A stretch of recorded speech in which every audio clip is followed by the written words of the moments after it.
Thank you for joining us for Weekdays Live with Reverend Al Sharpton. Take the time to share this broadcast right now. Tell your friends it's time to keep it real with Reverend Al. Comment your questions now in the chat or call Reverend Al Sharpton directly on air at 877-532-5797. Now stay tuned for Reverend Al.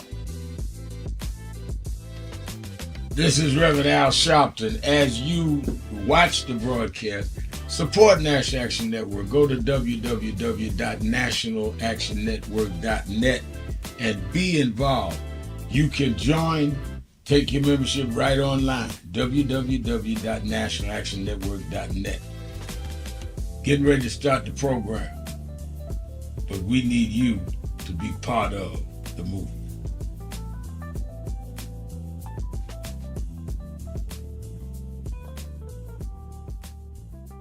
And I think that is extremely important about the funding. But I also want to add how they're changing what can be taught. You have states outright saying you can't teach Black history and you can't teach certain other histories and the curriculum. You have this administration that is literally taking out exhibits from the Smithsonian. So we have not only an education problem in terms of resources, we have an education problem in terms of curriculum and what people are being taught. So I have one grandchild, 6-year-old. When he gets to high school, it may be just against the law for him to learn about certain parts of American history, which includes Blacks. We don't want to talk about slavery. We want to talk about the good side of America. Well, what does that mean? That's not history. Everything was not good. And I think that that is the threat that we've got to fight, which is why we've got to fight with the courts and the streets, because they are literally changing the textbooks as we go. As they do that, they change the opportunities, because then the fight against affirmative action is not having access to these institutions and telling these institutions, this whole fight around DEI, in which they did DEI, started at Harvard with a Black woman president. Started with them saying you can't teach diversity in an Ivy League school like Harvard. It didn't start in Little Rock at the high school. This fight, this time, was Harvard. And they went from there on. And I think that we've got to have the same resistance. If they could fight in the 50s, the ACP would put them together and deal with the question from Little Rock in terms of desegregation. Then we that are far more educated, far more economically secure personally, have no excuse in the age of what they did in Harvard not to be standing up back in this.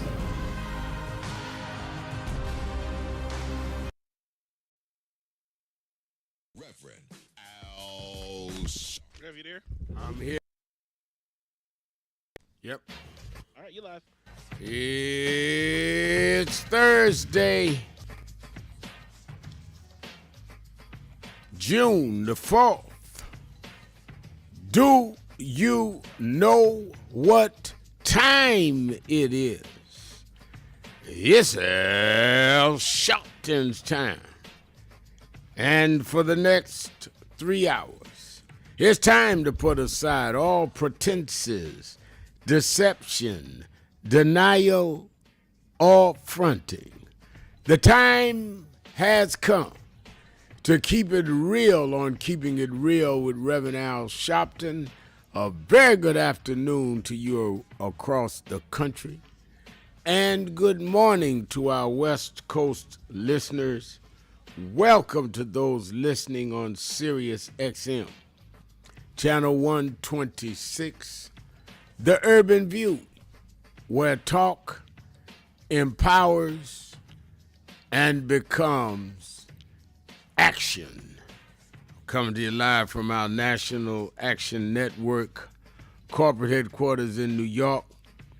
And for the next 3 hours, you can join the conversation and be heard nationwide and even parts of the world by calling us at 1-877-532-5797, 1-877-532-5797. Well, a lot is going on, and I want your feedback, your discussion, your talk to each other about it. We see that President Donald Trump has now formally announced that he is going to nominate Todd Blanche to be the Attorney General.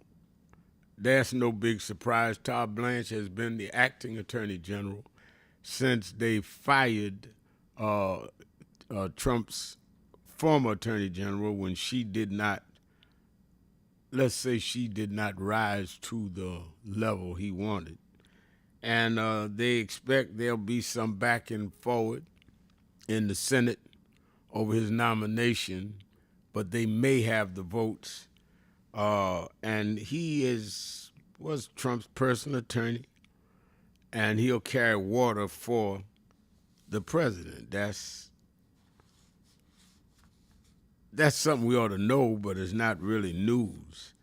We also see that John Bolton, who was a former Republican foreign affairs expert, he has announced he's pleading guilty to maintaining secret documents.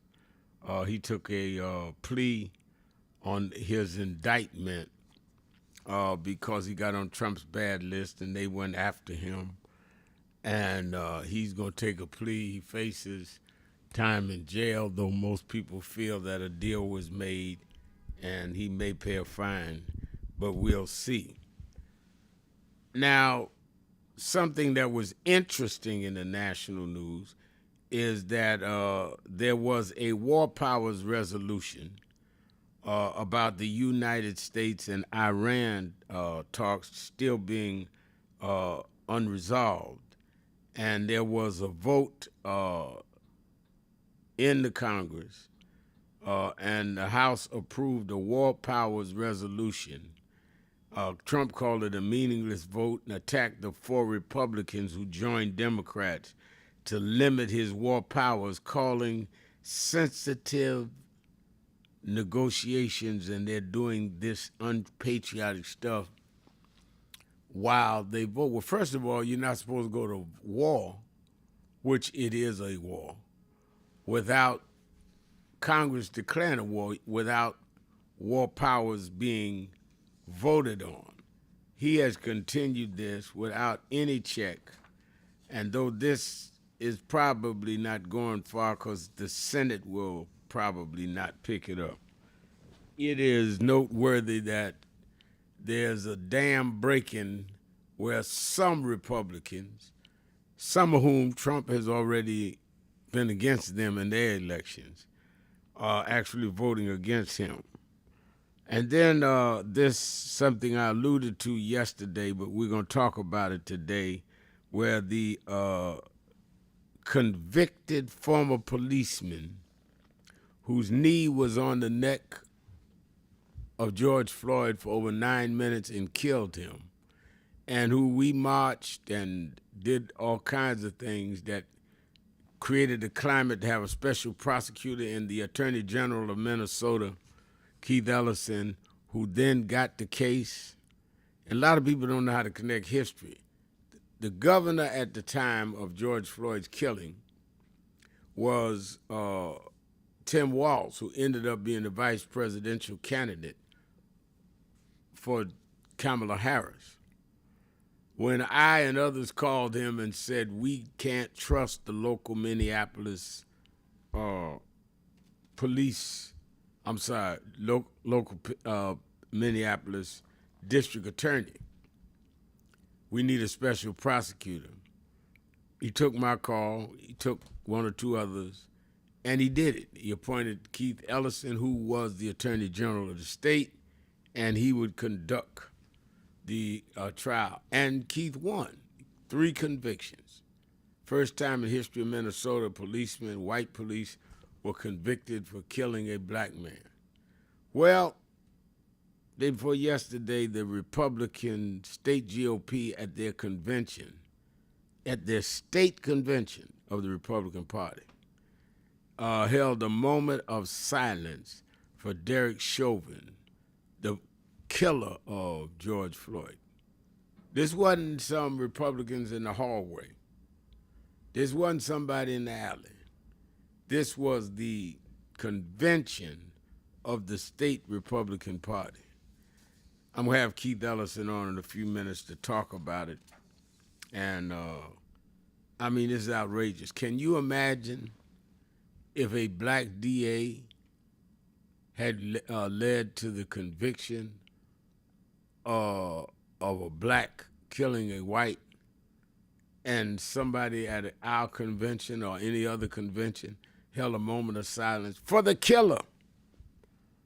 So if all you out there talk about racism was yesterday, okay, I don't know what they got to do to make you understand what's going on.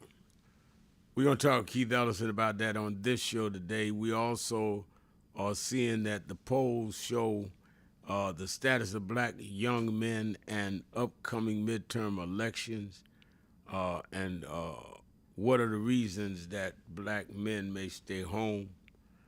And also going to talk about Pete Hegseth pulled women and black men from a list of naval promotions. And we're going to talk about that with Jennifer Jones Austin, Esquire, about what that means.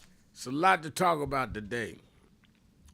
And I'm opening up the phones, 1-877-532-5797, 1-877-532-5797, or you can go to the message board and send a message that Mary G. Walton is on the board saying, "Good afternoon, Reverend Al. God keep you safe and in great health as you continue to fight for justice for all." Well, I appreciate that, and y'all keep me in your prayers. Renee Micken says, "Good afternoon, Reverend Sharpton and Nan family." Oh, yeah, the message board is jumping already. The Stephanie Humphrey channel says absolute foolishness. Yeah, that is absolute foolishness going on. No question about it. And Happiness Donuts is saying November 2026 can't come fast enough. You right about that. And I'm telling you, that's why I'm out here working every day trying to get people, different cities organized, trying to make sure we have a huge turnout August 28th, which sets a tone going into the fall for these elections. We've got to mobilize people. We got to excite people. We got to get people riled up. We have become too complacent. We just laying on the ground, letting them kick us and beat us. GOP gonna have a silent moment for Derek Chauvin. And not only was it the state GOP of Minnesota, you haven't heard any national GOP chairman or officer or senator or congressman condemn it.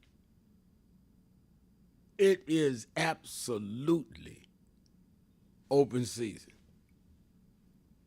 And if you don't believe it, explain to me how all this stuff keeps happening. So we're going to open up the phones and we're going to talk to you about it. As I said, Keith Ellison will be on in a little while, and Jennifer Jones Austin will be on with Policy Day. But I wanted to open up and encourage you to call in. And let me tell you something. I can't tell you the people that tell me how they monitor this show to see what active black people got to say. Because this ain't no entertainment show. These are thinking people. Whether they agree with me or not, these are thinking people. And they monitor this show to see what are people thinking about. Well, let them know. Let's take a break. We'll be right back. Keeping it real. Keeping it real. Shopton. Be right back. Keeping it real.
I want to end. He talked about the dry bones in the valley. I'll tell you that. The only reason that the wind could blow life into the bones is because at some point they had to be connected. If the wind had blown into a disconnected body, it still wouldn't have worked. So before he prophesied to the wind, they had to first get the foot bone to connect to the ankle bone, and the ankle bone to the calf bone, and to the knee bone, and the knee bone to the thigh bone. If we are to prophesy to the wind, we must first connect this body.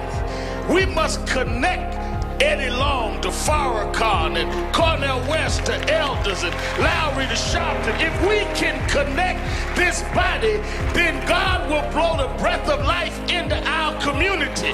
But as long as we are disconnected, the wind can't blow because it's blowing on disconnected dry bones. But the good news is that we're the children of people that have been through worse than this, and we're still here.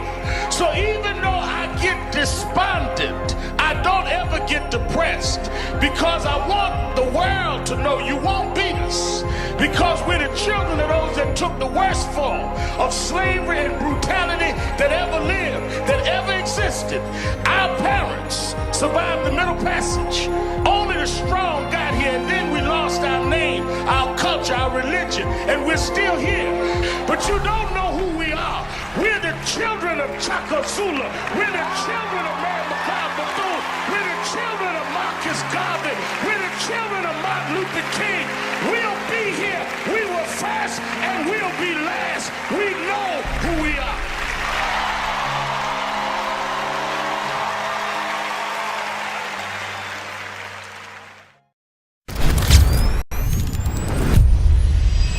This organization has been on the front line. People ask me, why do families call us? Because we never leave them.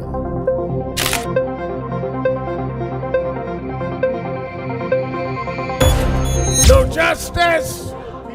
No justice. What do we want? What do we want? What do we want? When do we want it? When do we want it? When do we want it?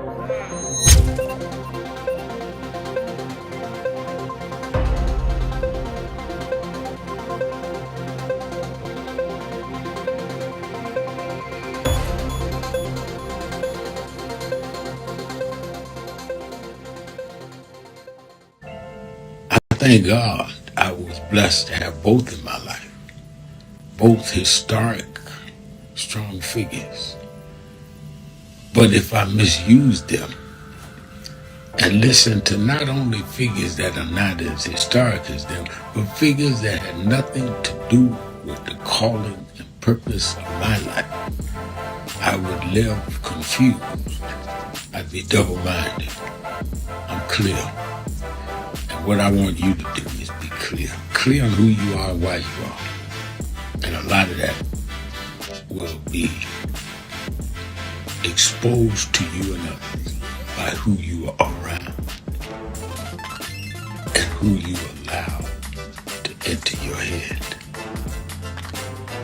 Keep people at a distance that only have a distant and unclear vision of who you are and who you are supposed to be. They could be your blood relatives, but they could not be the ones that accompany you toward what you ought to be about tonight. Everybody good to you ain't good for you. Everybody that makes you laugh sometimes end up making you a joke.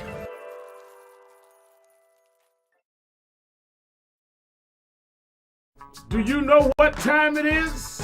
It's Al Sharpton time. It's time to put aside all pretenses, deception, denial, or fronting. The time has come to keep it real on Keeping It Real with Reverend Al Sharpton. You need to keep it real with Reverend Al Sharpton right here on Uber TV. Reverend Al Sharpton, and we're back 1-877-532-5797. 1-877-532-5797. Let's go back to the phone. Attorney Jennifer Jones Austin is. You know, every day, Monday through Friday, I do 3 hours a day on Keeping It Real with Reverend Al Sharpton. I do 1 hour on Sunday mornings with Reverend Al Sharpton. And I'm live on radio and TV with the Saturday Action Rally. 7 days a week, I talk to our people, hear from them, to call in.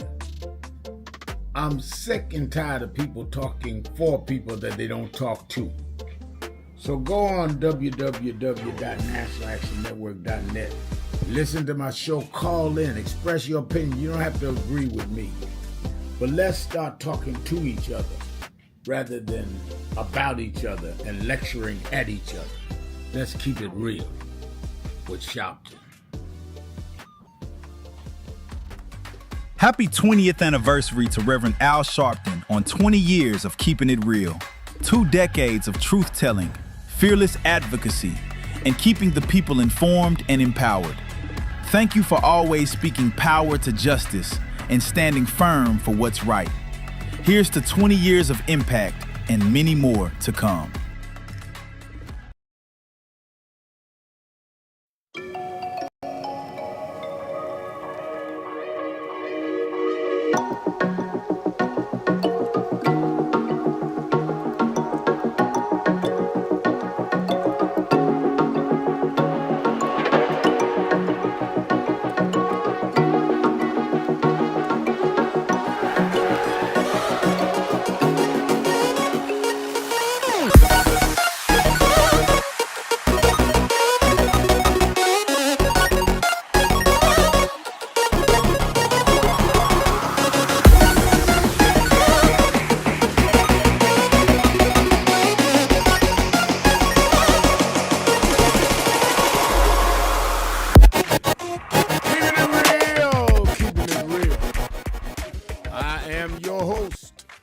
Reverend Al Sharpton, and we're back. 1-877-532-5797, or you can go to the message board. Patrick Bonner is on the message board saying, unbelievable how we turn the other cheek. I joined Nan in Detroit. Well, thank you, Patrick. You need to be a part of some movement. I can't think of none better than the one we offering. Thank you. That's how we got to fight back. James Thomas is writing on the message board, Reverend Al, I don't know what's going on with the brothers, but all I know is that they need to cut out this we staying home foolishness, because if they do stay home, then they need not to complain. Cut it out. I'm with you, James. They want it both ways. They want to complain ain't nothing happening, and they ain't doing nothing about what's happening. Not voting, not involved with nothing. They act like somebody's going to deliver them justice and fairness and economic prosperity on room service. Somebody's going to knock on the door and just hand it to you. I don't care what you think. That's not happening. All right, let's go to the phones. Let's start in Oakland, California with Anthony. Anthony, you're keeping it real with Al Sharpton. I don't care what you think. Hello. Anthony, you on the air? Hello? I think he's listening to the radio. Yeah, go ahead. You're on the air. Good afternoon out there to everybody. I got some disturbing news that's going on in the state of California with the Department of Justice, and there seems to be some acts of impropriety that have occurred. I just want to start out, if you allow me to have the opportunity to share my findings, sir. We're listening. Okay, so the first thing I want to attack is this issue of marriage being a church doctrine, and that the government. Wait a minute. The marriage being a church doctrine. What does it have to do with the Department of Justice? Well, the government is involved in giving tax credits on church doctrine. and they prohibited from doing so. That's a whistleblower complaint, for Wait a sure. minute. The church, Um, church getting what? no, the government is giving us tax credits, like tax relief credits, monitoring, like far as like licenses and all of those things. And this is a violation of the First Amendment. They How? recognize this as well. They cannot intervene or have anything to do with any rights, ceremonial rights, any any functions of a church doctrine. That's the separation between church Yeah, and state. but the And they, church doctrines, yes, sir. if they give the church as a nonprofit or as a charity, a church, mosque, synagogue, they give them non-tax status, or in some cases tax rebates for services they render, like daycare centers, food Yes, sir. banks, and all that. That has nothing to do with their doctrine. They feed people and take care of people's kids, whether they married or not. Yes, but the government gives you a tax break for being married, and that's what they can't do. Yeah. All right. Right. So how's that the So Justice that Department?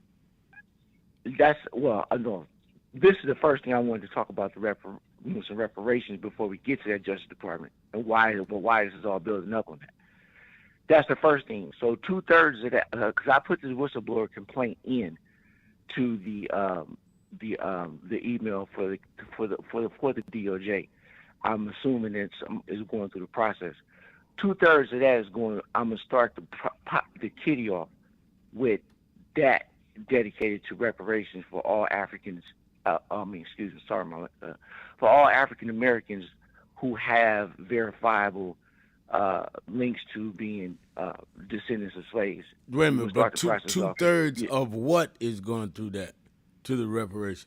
because they have to account for that. Account they have for to what? account for having an influence or taking part in a church doctrine by the issuance of tax credits. Okay, but if they take credit or take Yes. blame, I should say, for Yes. what you say is a tax doctrine, how does that translate into dollars and into reparations?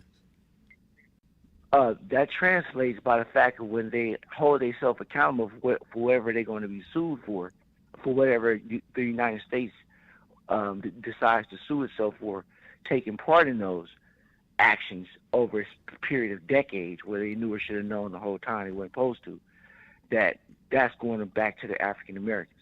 That's that. Okay, so your theory Next- is that they're going to have to pay Yes, sir.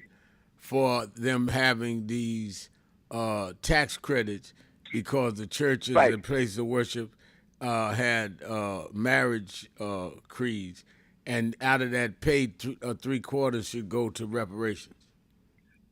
2/3. Yes, sir. 2/3. So roughly 2/3. That's that. The next one is the crack. So that's a Schedule II narcotic, and it's up there with no known medicinal purpose. And as a Schedule II narcotic, it has to have a medicinal purpose. So since crack doesn't have a medicinal purpose, it's a Schedule II narcotic, that means it can't be a violation of 21 U.S.C. 841 either, because it's not supposed to be on a list of controlled substances. And if it's a controlled, on page 17 of the Controlled Substance Act, it clearly states. And I told the DOJ to stop playing with me. I'm gonna light your. I'm gonna tell you a new one for playing with me. Everybody that was sentenced under that crack law, the DEA is charged or commissioned with the responsibility of maintaining the registries, maintaining every time the prescription is filled for these Crack controlled is not done with And a prescription, and crack is not It's supposed to be the right. No, Exactly. no, As a no, it's schedule- not supposed. It's as an a illegal schedule- substance. Crack is an No, it's illegal a Schedule substance. II narcotic. It is It's not a Schedule II Schedule II narcotic, narcotic. Not crack. Okay, we can fact check this right now. Well, We you can don't. fact check I this just right now, fact sir. checked it. All right, thank you for your call. I mean, I don't know where that's going. Let's go to Yusef in Hawaii. Yusef, you're keeping it real with Al Sharpton. How you doing? How you doing, Rev? I'm doing well. How are you?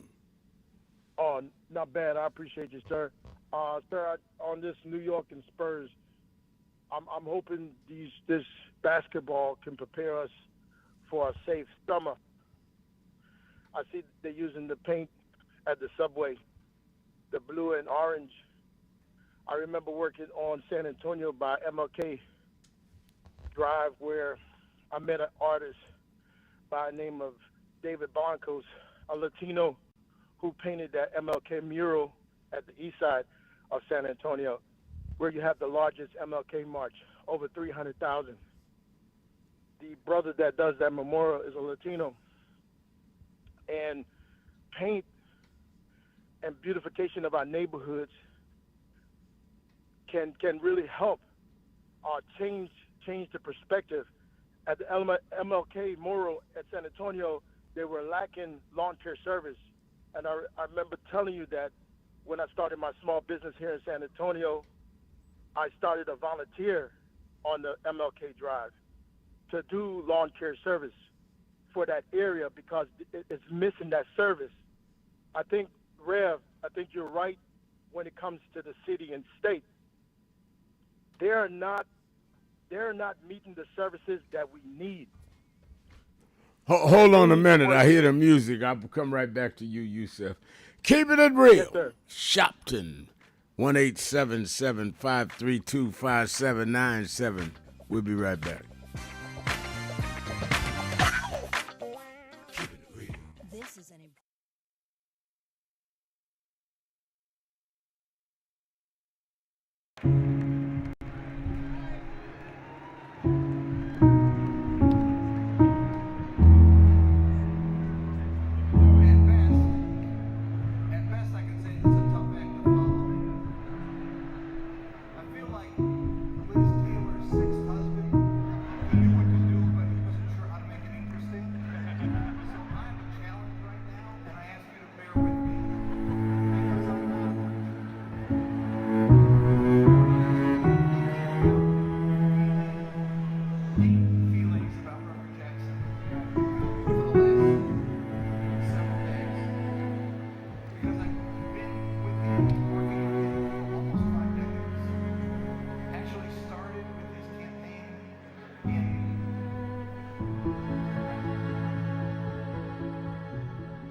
Some of you forget where you come from and forget how you got there and act like you got there because you were qualified or that you had a good resume.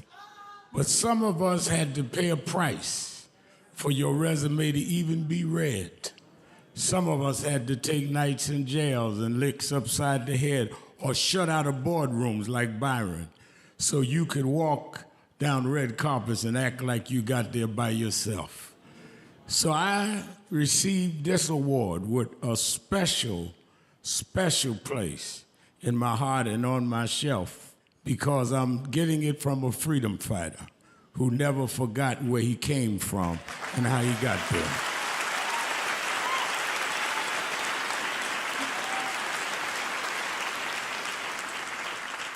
Yes, we've come a long way. We've had now a black president and now a black vice president, but we still can get shot down and have to march to get a case in court. We still can get shut out of boardrooms. We're still doubly unemployed in a good economy. So we're gonna have to keep marching. And I thank not only my family, a mother that raised me by herself, but I thank that lady at the end of the march that knows she won't be on TV that night and knows her name will never be in the paper, but she believed in me enough to get at the end of the line and make me look good. Because Dr. King used to say, if you call a march and no one shows up, you just going for a walk. And I want to thank those that marched with me. 32 years ago, here in Los Angeles, we marched. And then many years later, with George Floyd and others, we're still marching. And I'm going to keep marching. I'm going to keep agitating. And I'm going to keep going.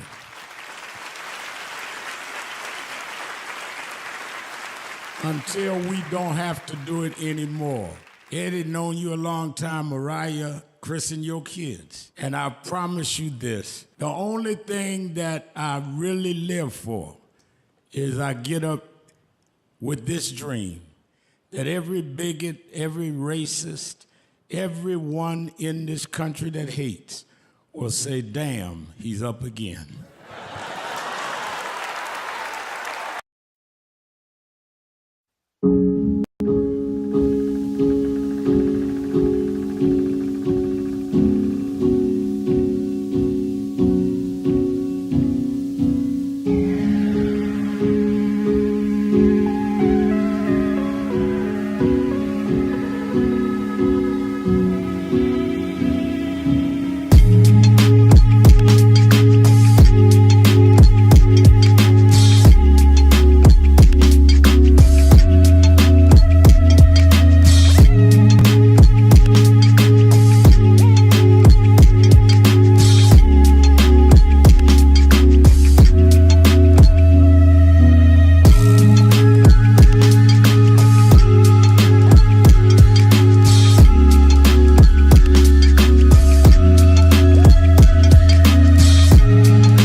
I see I'm in today's New York Times word puzzle,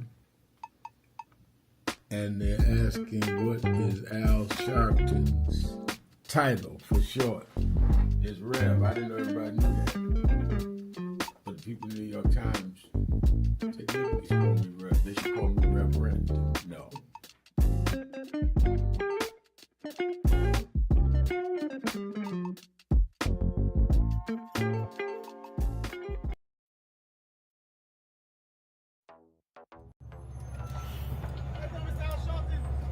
How you doing?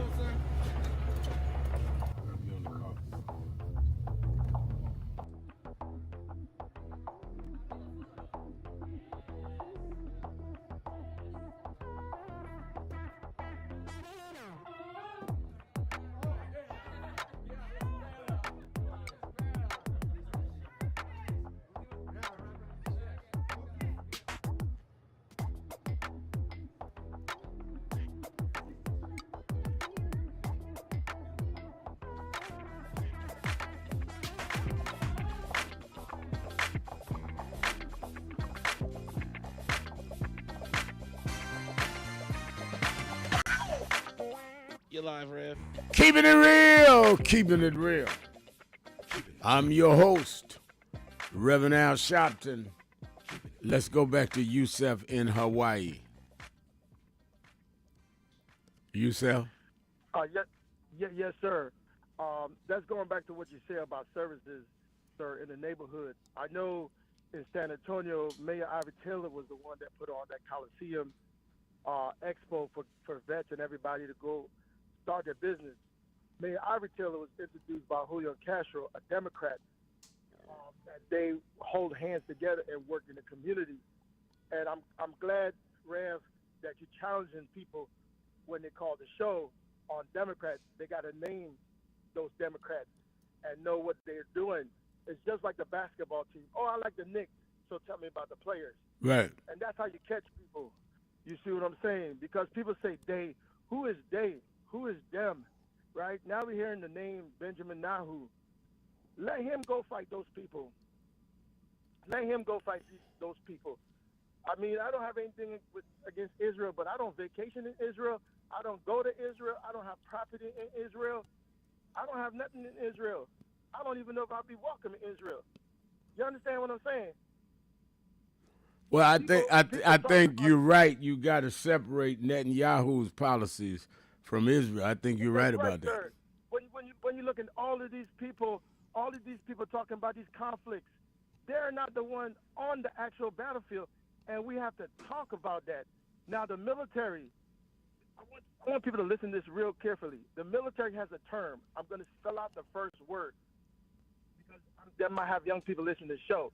The first word is spelled S-H-I-T and ends with bag. In the military, they got a term like that. It's a person that's in a position of authority, but the person is a S-H-I-T bag, right?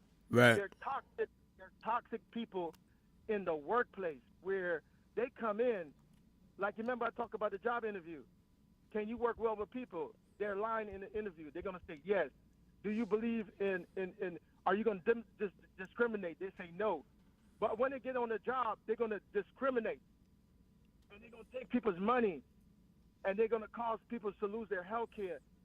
What job today?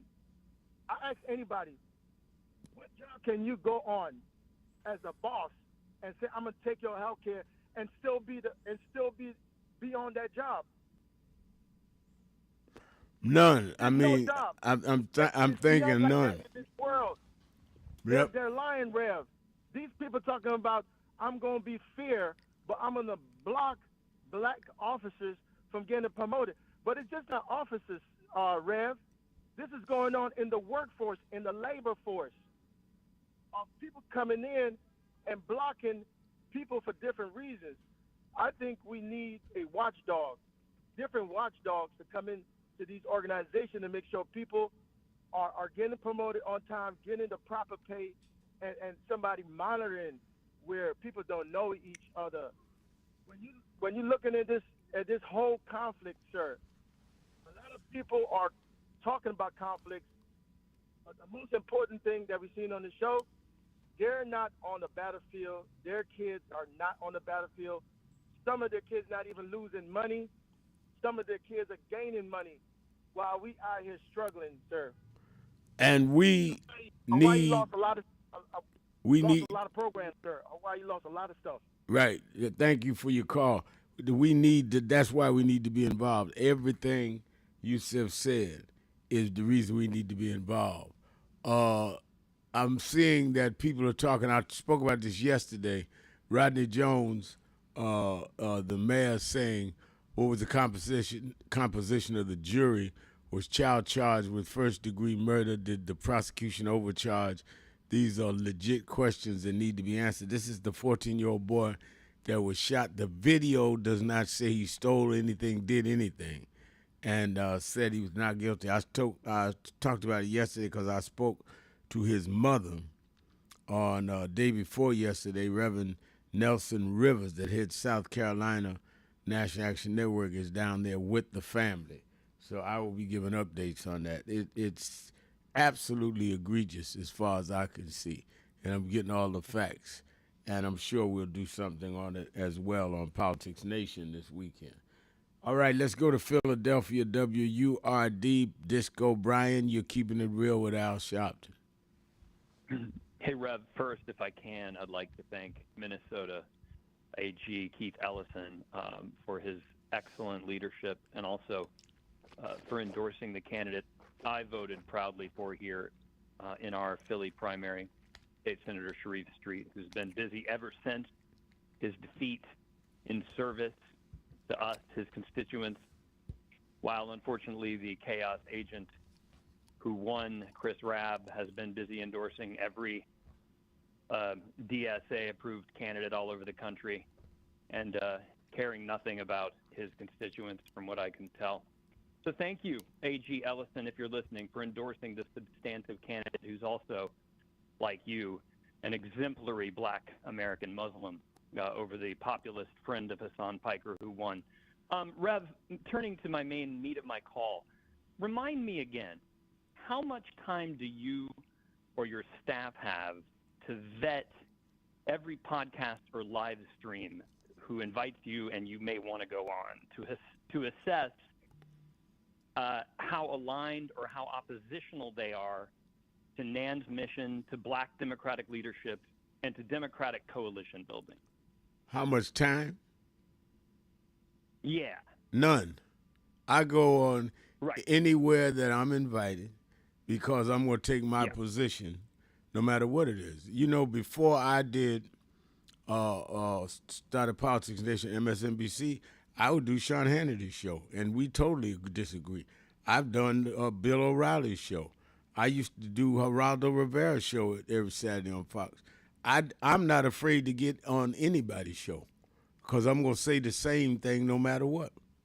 I think that if you only preach to the choir, you will never expand what you're trying to do. And Rev, I want you everywhere, but I also want you protected. We see what happens when you have little or no time to vet certain influences. Your appearance on Jennifer Welch's I've Had It podcast, you appeared there in good faith, and as we've talked about, 5 or 6 months before your appearance there, she had repeatedly called for Hakeem Jeffries to be replaced and called him limp D energy. Yeah, but she didn't say that. We've talked about this 2 or 3 days now, Brian. She didn't say that when I was on. Yeah. And whatever she, I think the challenge is that if she invited me, I don't know her background. I went and stood up for what I believe. She had it incumbent upon her to say, well, then why do you support Hakeem Jeffries? Because I take this position. If somebody come on my show, I'm going to say, well, I understand your position on this, and I disagree with it. She never said that. 100%. So my position was I represented everything I represented. Oh, and you did a brilliant job, Rev. And it was everything, you knocked everything out of the park. The thing that I'm getting at is that you told me yourself, if you had known the things that she had said that were undermining everything you represent and everything Nan represents, months before you stepped onto her platform, you would have confronted her on air about it. I would have stated again. We've talked about this 3 days. I would have said that I understand you go against Hakeem. I'm for Hakeem.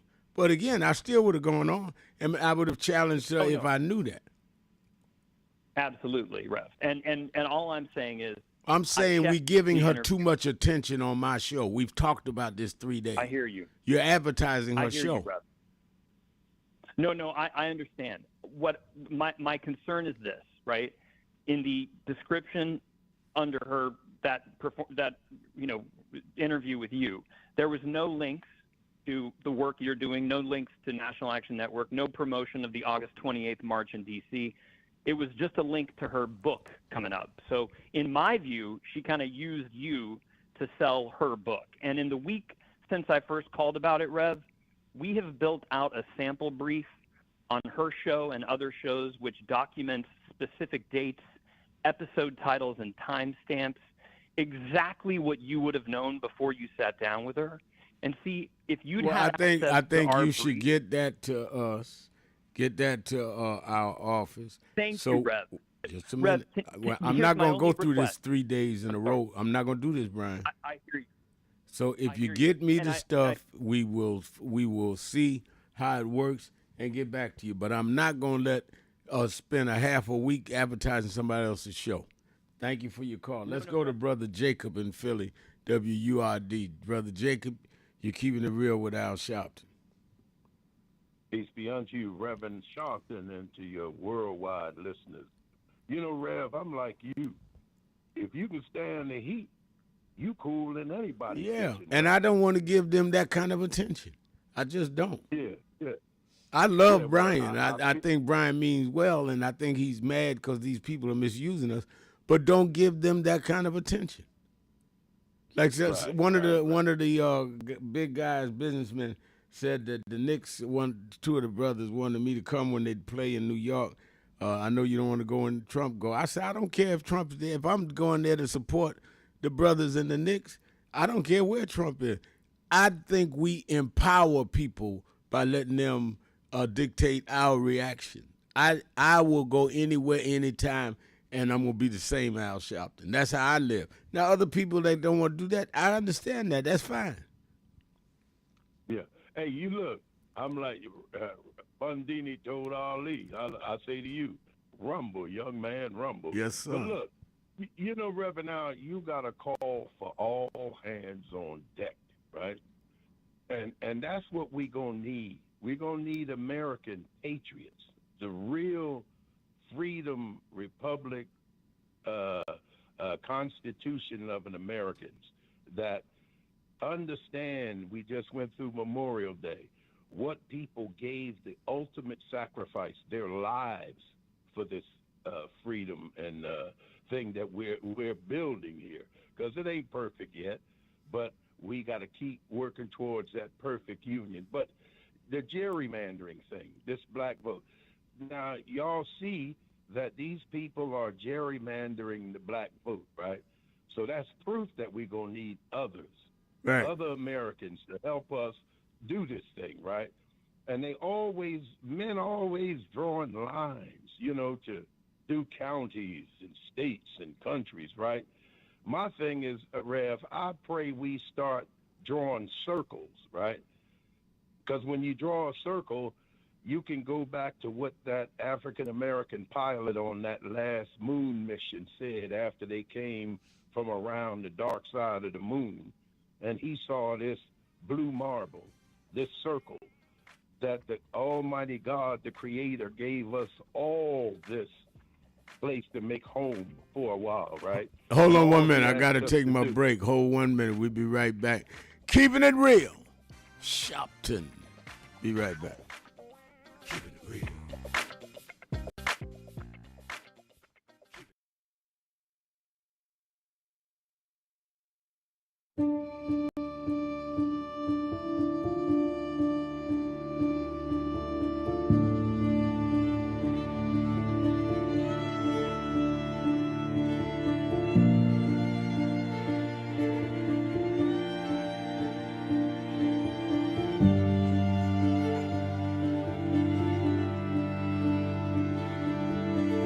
Robert Culp used to do a show with Bill Cosby, I Spy, and he did a documentary on breadbasket, Robert Culp. Oh, wow. You need to see that documentary. It's great. Absolutely. I lived this. I didn't read this. I lived it. I was there. You're true to this. I'm true to this. Not new to this. I ain't new to this. Walter Phone Troy, you see He was, Jack O'Dell was one of the guys that Kennedy warned Dr. King about. Say he was a communist. Okay, wow. Jack O'Dell and Stanley Leverson. And Reverend brought him in. Nobody else in the movement would deal with Jack. Reverend brought him in. Oh, yeah. Sure. Just us. Just us. But there's stories behind all of it. It didn't just happen. But I am somebody. I may be on welfare, but I am somebody. I may be in jail, but I am somebody. I may be an educator, but I am somebody. I am black, beautiful, proud. I must be respected. I must be protected. I am somebody. Come today. I see the Reverend Jesse Jackson is here. Lord, we thank you for the Reverend Jesse Jackson. I see the Honorable Maxine Waters is here. We thank you for Maxine Waters. You see the Reverend Al Sharpton is here. We thank you.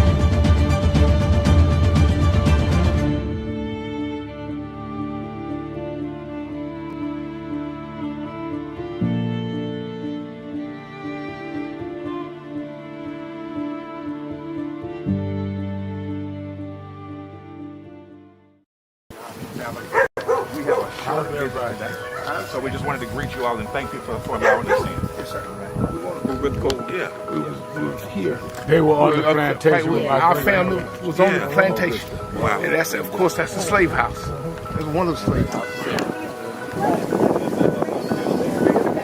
Good to see you, sir. It's been 13 years. That's right. Good to How see you been? Doing fine. Good.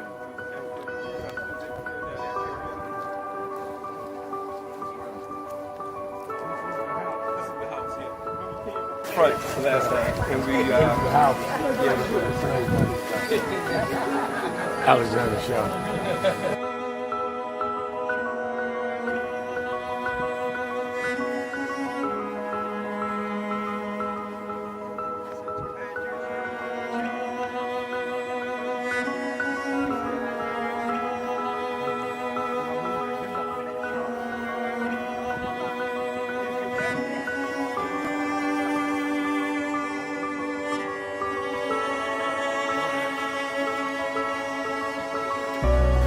How many slaves were staying there? I have no idea. This is where they would have a slave. Yeah, that's when exactly. That was exactly.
The two people that most influenced my life were from South Carolina, James and Jesse. Jesse right up the road with me. I went over his mother's funeral. Jesse walked me to my mother's casket. Wow. To South Carolina. That's the balance of my life, James. Yeah. Civil rights, shoulders. But also where your people from too. Literally. Yeah, right. And when I knew Jesse was from James, I started president. Yeah. And James had died before I knew about it in South Carolina. Oh, really? Yeah. James died December 25th. He died Christmas Day, 06. And they came to do the story for February of 07. They came to me in January. His daughter swear that was his daddy and him pushing the information out. Wow. And I called Jesse and told him, you know that my great-grandfather was a slave about 45, because Greenville right up to I-20. He said, I told you we was connected. That's why you got to listen to me. But, and I think that is extremely important about the funding. But I also want to add how they're changing what can be taught. You have states outright saying you can't teach black history and you can't teach certain other histories and the curriculum. You have this administration that is literally taking out exhibits from the Smithsonian. So we have not only an education problem in terms of resources, we have an education problem in terms of curriculum and what people are being taught. So I have one grandchild, 6-year-old. When he gets to high school, it may be just against the law for him to learn about certain parts of American history, which includes blacks. We want to talk about slavery. We want to talk about the good side of America. Well, what does that mean? That's not history. Everything was not good. And I think that that is the threat that we've got to fight, which is why we've got to fight with the courts and the streets, because they're literally changing the textbooks as we go. As they do that, they change the opportunity, because then the fight against affirmative action is not having access to these institutions and telling these institutions, this whole fight around DEI, which they did DEI, started in Harvard with a black woman president. Started with them saying you can't teach diversity in an Ivy League school like Harvard. It didn't start in Little Rock at the high school. This fight, this time, was Harvard. And they went from there on. And I think that we've got to have the same resistance. If they could fight in the 50s, it ain't some people who put them together and deal with the question from Little Rock in terms of desegregation, then we that are far more educated, far more economically secure personally have no excuse in the age of what they did in Harvard not to be standing up back in this stuff.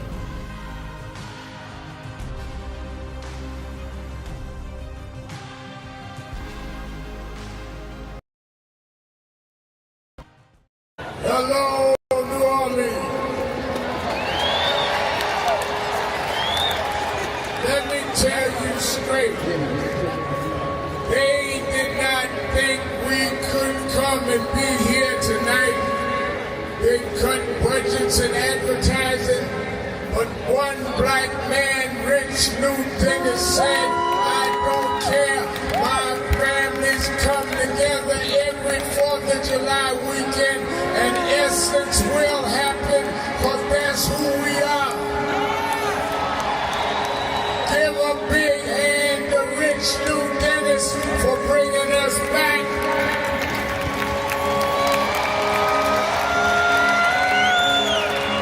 Why do we come? Because the essence of who we are is essential to what made this nation. We built this nation. We made this nation. We created the essential dollars that this nation lives off of. We don't care what bill they pass. We will not back up. We will not back down. We will not give in. We will not be chased out. We don't care who's in the White House. We will organize our house by house.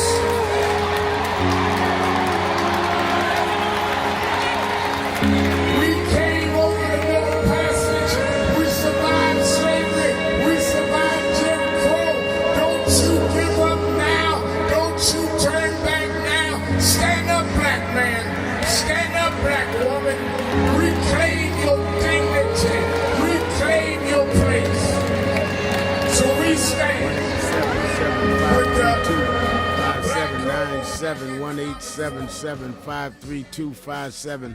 579-718-77-532-5797, or go to the message board at nationalactionnetwork.net. And remember, Politics Nation with Al Sharpton, it is already Thursday, and I'm booking people in the Congress and in the Senate. I really want to delve into this war, this congressional challenge on the president continuing this war, and what is the next steps for them to take him to task on the question of war powers. I'm going to have them on. I'm going to have them also talk about the Supreme Court ruling overturning the Alabama court on saying that the districts that the Republicans had drawn were wrong and race-based, and the Supreme Court said, no, they're right. So what's the next steps? What do we need to do? How do we mobilize? I'm going to also talk about this celebration by the GOP in Minnesota of Derek Chauvin, and I'm going to have on some from Minneapolis, including Keith Ellison, who will be on this show in a few minutes. Watch Politics Nation with Al Sharpton live at 5 p.m. both Saturday and Sunday. And then you that in the New York area, meet me or beat me to the Saturday Action Rally at the historic Mother AME Zion Church in Harlem, 137th Street and Lenox Avenue, 9 a.m. to 11 a.m. We have a lot we got to deal with as we build our voter brigades, as we get ready to go into the mass mobilization around the August 28th march on Washington. And somebody told me the other day that Trump spent all his money with his contractors beautifying the reflector pool. I said, good, then let's wrap tens of thousands of us around it, because that was where Dr. King made his speech there at the Lincoln Memorial. So that's good. I'm sure that it would be something that he would not enjoy seeing, that the people that stood around that pool with Dr. King, his children, Martin Luther King III and all, standing with us, gonna wrap around that reflection pool saying, if you got money to take care of a pool, you got money for Medicare. You got money for other things in our community. And you got to back off this voting. We need to really, really rally on this redistricting. And certainly we need you at the Saturday Action rallies to be part of building up, getting the assignments. I'm getting squads together. I'm going to form brigades. As we move into our new building in the next week or two, we're just waiting on the department, the city Department of occupying you have to have over 15 people in a building. You need a certificate of occupancy. That's what they call it. And we'll be on in there, but we'll be at Mother Amy Zion this week. Also, you that want to sign up and be part of the march in August or help organize the march, want the literature, the information, sign up at nationalactionnetwork.net, nationalactionnetwork.net. All right, let's go back to Brother Jacob. Brother Jacob in Philadelphia, WURD. Yes, well, Reverend Sharpton, look like ain't no stopping there now. Right. But look, yeah, I was talking about them drawing lines, and I said about the line, them drawing lines, and the circle. When that African-American pilot saw, when they came from around the backside of that moon, he saw that blue marble, and all scriptures tell us that God gave us all that blue marble to be our home for a while, and that we should live on it in peace, right?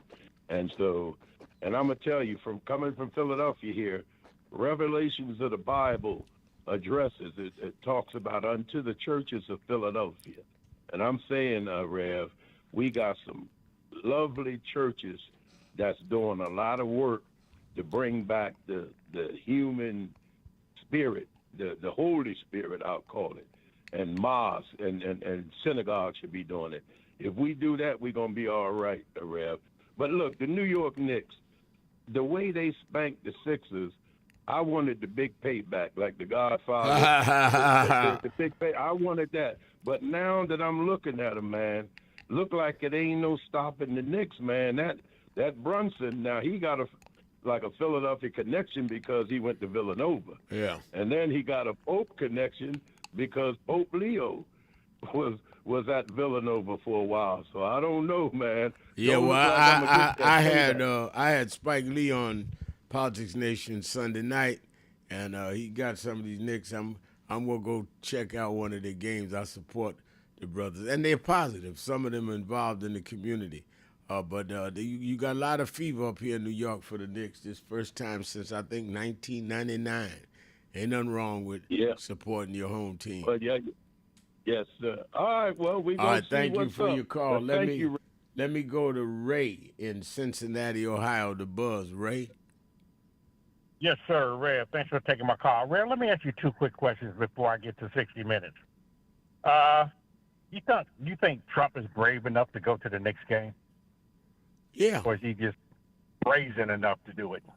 He, I mean, I don't see where it takes either one. I mean, he and Dolan, who owns the Knicks, is not by any stretch an opponent of Trump. I'm not surprised he's going. I don't think that he's going to necessarily like the reception he gets, but I think that, people say to me, don't go tonight, he goes wherever I go. I said, I'm not going to let him rob me or Spike Shouldn't or nobody else. He can do what he want to do. I think that Dolan owns the team. I challenge the NBA a lot on ownership and all. And I think he and Dolan are friends. Right. And are you feeling good about with the way these elections have been going the past few months? Are you feeling pretty good about the midterms, or it's just I take them one by one. It's a good question, Ray. I think that there are signs that there can be some breakthroughs. When I see Trump's Republican choice and Iowa lose, that's a good sign. When I see there's been serious turnout in some of these places, they did not expect the turnout that Mayor Karen Bass, who's been under a lot of attack, got in L.A., and she made the runoff. So I'm encouraged, but I'm not satisfied because I don't want us to get too relaxed, too easy. The real work is in November when the election is there. Winning the primaries, how we place in the primaries is important, but it's all going to lead to how we take the House and the Senate in November. That's where the brigades and the work needs to be done. Right. Now let me get to 60 Minutes, because the firing of Scott Pelley, Sharon Alfonso, Cecilia Vega, and a couple of executives, you know, what they asked, this Barry Weiss, what she asked of them to do will make the new upcoming 60 Minutes irrelevant anymore. I mean, they're going to get the right people in there to do what they want them to do, which was to sway stories, you know, that didn't go against Trump. But, you know, that's a show I won't watch anymore because I can't trust what they're saying. You know, they blew it up. Two things you don't mess with. You don't mess with Reverend Al, and you don't mess with 60 Minutes. That's just how important 60 Minutes was, because it was independent, you know, and they put their heart and soul in it, you know. But I'm just curious as to why the Ellisons, who owns Disney and Paramount, they want a merger. What does Trump have to do with it? It has to be they approved. Need his okay for a merger? Yeah, it has to be approved by the FCC, Federal Communications Commission, where he appoints certain members, and the present chairman he appointed. If they don't agree to the merger, if they don't approve the merger, it can't happen. So he doesn't directly do it, but it's his people that directly does it. That's where he has the control. Just like we were able to get FCC to make them give certain black stations and black television and all of that when we had Obama and Biden in, because we had FCC commissioners that was for diversity. Now you have the complete opposite. That's why voting matters. All right, let's take a break. We'll be right back. Keeping it real. Keeping it real. Shopton, 1-877-532-5797. Be right back. Breaking news. The issues, the stories affecting. Thank you for joining us for Weekdays Live with Reverend Al Sharpton.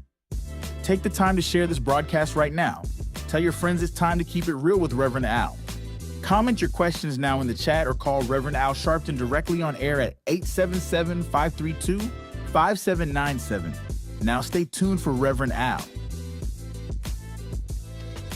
This is Reverend Al Sharpton. As you watch the broadcast, support National Action Network. Go to www.nationalactionnetwork.net and be involved. You can join, take your membership right online, www.nationalactionnetwork.net. Getting ready to start the program, but we need you to be part of the movement.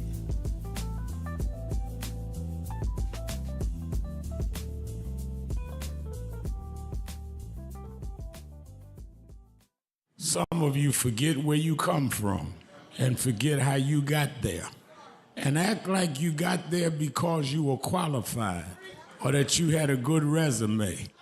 But some of us had to pay a price for your resume to even be read. Some of us had to take nights in jails and licks upside the head or shut out of boardrooms like Byron so you could walk down red carpets and act like you got there by yourself. So I received this award with a special place in my heart and on my shelf because I'm getting it from a freedom fighter who never forgot where he came from and how he got there.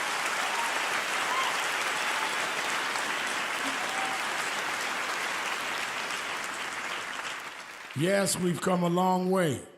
We've had now a black president and now a black vice president, but we still can get shot down and have to march to get a case in court. We still can get shut out of boardrooms. We're still doubly unemployed in a good economy.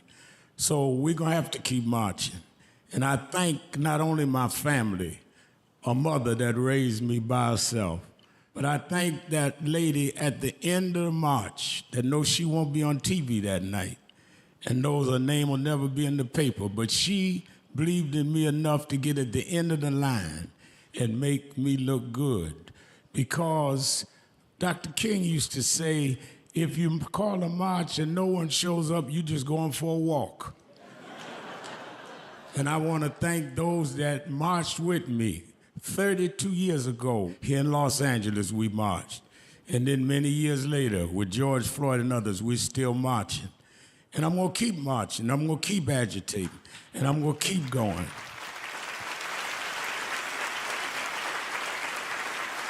Until we don't have to do it anymore.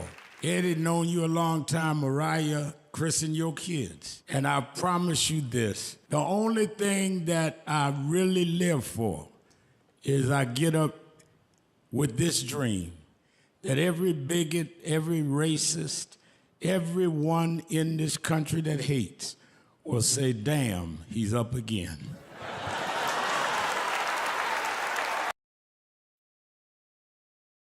Many people cannot focus because they have not really come to terms with their calling and life purpose. In order to focus, you must also be clear on what you're focusing on. So if you're not clear on your purpose, if you're not clear on your life's calling, then focus on seeking that. Because if you just read the ways and roads you traveled that you didn't even choose, that were sort of just laid out for you by God, in that it's telling you, speaking to you about what your purpose is and what you were born to do and be. I learned the things that I didn't plan had to be planned by God, and God's plan was directed toward God's purpose in my life. And I focus on that. Not focus on what others do, not focus on how well they're doing or bad they're doing, but focus on whether I'm in line and aligned with what I'm supposed to be about. And in order to move straight ahead, you have to be focused on the path you're running on.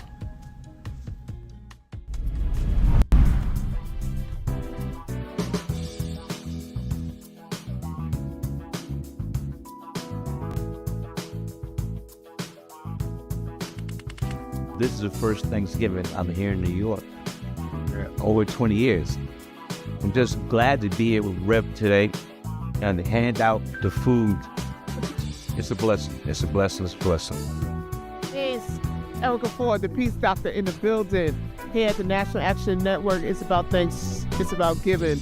It's about gratitude. It's about love. I feel it is important for you to understand that there's work out here to be done, but it starts with gratitude, it starts with giving, it starts with peace, it starts with love. Let's go. Before we feed our family, we got to make sure that we feed the community. That's right. That's what it's all about. We got to come with sharp phones. You come and you make sure you show up, serve the community. That's what it's all about.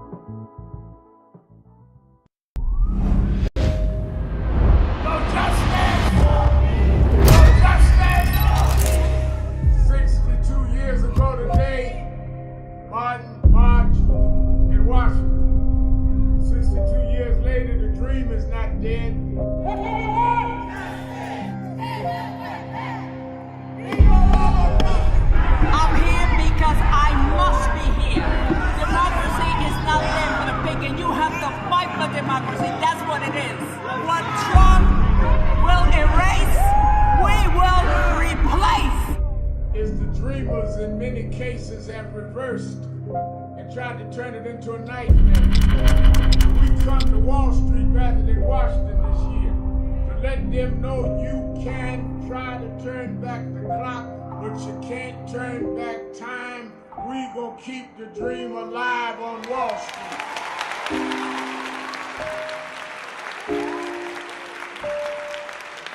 Keep hope alive. Keep hope alive. Keep hope alive on tomorrow night and beyond. Young America, hold your head high now. We can win.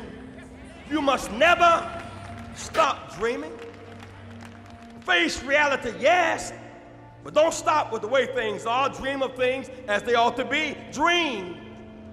Face pain, but love, hope, faith, and dreams will help you rise above the pain. Use hope and imagination as weapons of survival and progress, but you keep on dreaming, young America. Dream of peace.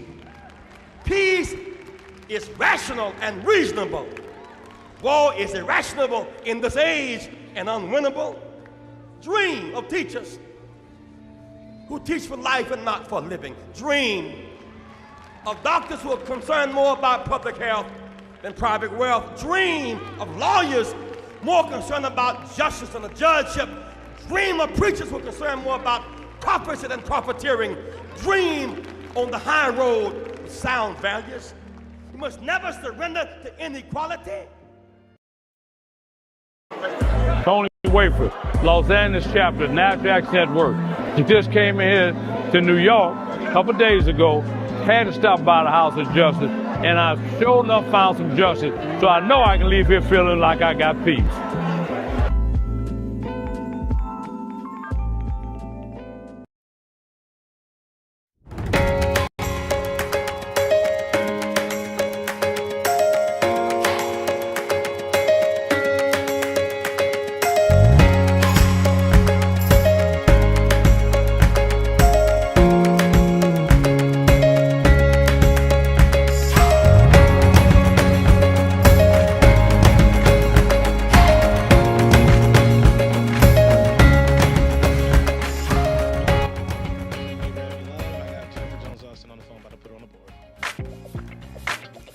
Keeping it real, keeping it real.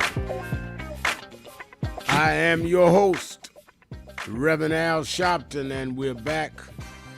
1-877-532-5797, 1-877-532-5797. It's Policy Day, and every Thursday for the last 90 minutes of the show, we talk policy and politics and organizing with the CEO of the Protestant Welfare Agencies in New York, the Vice Chairman of the National Board of National Action Network, Attorney Jennifer Jones Austin. How you doing, Jennifer? I'm good. Good to be with you. Good to be with you. And I want folks to know that you're faithful in where you are. You're called. Now, that's one state I've never been. And but you're up there in the board meeting, the religious related institution you're on the board. Tell folks where you are. I am in the state of Alaska, where during this time of the year, they have about maybe 3 hours of darkness out of a 24-hour period. And so at 11 p.m. at night, it looks like it's not even dusk yet. It still looks like it's about 4 o'clock in the afternoon, and at 3 a.m. in the morning, it looks like like about 5 or 6 o'clock if you were watching the sunrise in the contiguous states. Wow. It's kind of an awesome experience. Now, have you been able, I know you've been in board meetings up there with the group, but have you been able to talk to any of the Alaskans about the politics, how they view what Trump is doing and how they view what's going on in the other 49 states, because Alaska is a state? Yeah, I have. And essentially what I hear repeatedly, we've been talking with Native American Alaskans. People have to remember that people from Alaska natives to Alaska have often been referred to as Eskimos, but they are like people in other parts of the country, New York and elsewhere. They are Native Americans, many of them. These are Native American Alaskans, and they talk a lot about how we are seeing in many ways what we saw with the taking of Native American land from white people who came over from Europe, and essentially just stripping people of what is their natural rights to live like fully and wholly, to be economically secure. They talk a lot about how the policies of this nation that have caused many of them to live in poverty intergenerationally, that have essentially had them living, being characterized as less than human and less deserving, very much like has been the experience of Black Americans in the United States, how they're seeing a resurgence of that, how they were moving from it. But once again, you see people trying to essentially demean them, take away their basic rights. And so just as you are doing, Reverend Sharpton, there are activists here in Alaska who are telling everybody they come in contact with, you better get out there and vote, because your life depends upon it. They know firsthand what this nation will do, and then turn the other cheek and act like those who've done the wrong are the ones who've been wronged. They know it firsthand, and they are as anxious as Black Americans are about what this administration is doing and how they are going to be further devastated as a people. So they too are calling for everybody to do all they can to get out and make sure that their voices are heard. That's and they're good to doing hear. a lot around history. They're doing a lot of telling their stories because they want people to understand what this is all about. That's good to hear. Now, let me ask you, let's get into some wonk stuff, and I'm going to the phones. The Supreme Court, United States Supreme Court, overturned the Supreme Court of Alabama that had 2 weeks ago stated that the original redistricting that had given blacks another majority black seat in Alabama was legal, and that the new map drawn by the GOP in Alabama was racially discriminatory. Now the U.S. Supreme Court has overturned that Supreme Court and went back to the Republican redistricting, which in effect cuts out Congressman Figueroa's district, and it brings us back down to one majority black district. Explain the implications of that, and related to that, why voting is important, because one of the reasons that this is being done is because some of us, talking all this bad talk, let Trump get back in, and he stacked the Supreme Court, and they're doing what Project 2025 said they were going to do. I don't know why anybody's surprised. You know, what is so sad here is that in Alabama, we had a lower court. It was a 3-judge panel that had essentially looked at the redrawing of the districts in Alabama, and said that it was illegal because it was intentional race-based discrimination. And they were saying that that these new districts could not stand. Now, here's the interesting thing: that 3-judge panel was one Obama appointee and 2 Trump judges, right, who were saying that the Alabama redistricting was wrong because it was intentional race-based discrimination. And here comes the Supreme Court doing Donald Trump's bidding, overturns the 3-judge panel, and says that the lower court was not acting properly. That essentially that they were failing to show that the legislative body in the state had actually willfully engaged in intentional discrimination. What they're trying to say is just because you have leaning Republican districts does not make them primarily white districts. But you can just look at the map, and you can look at the geography, and you can see what's happening there, and you can draw those conclusions. So it's a fallacious argument.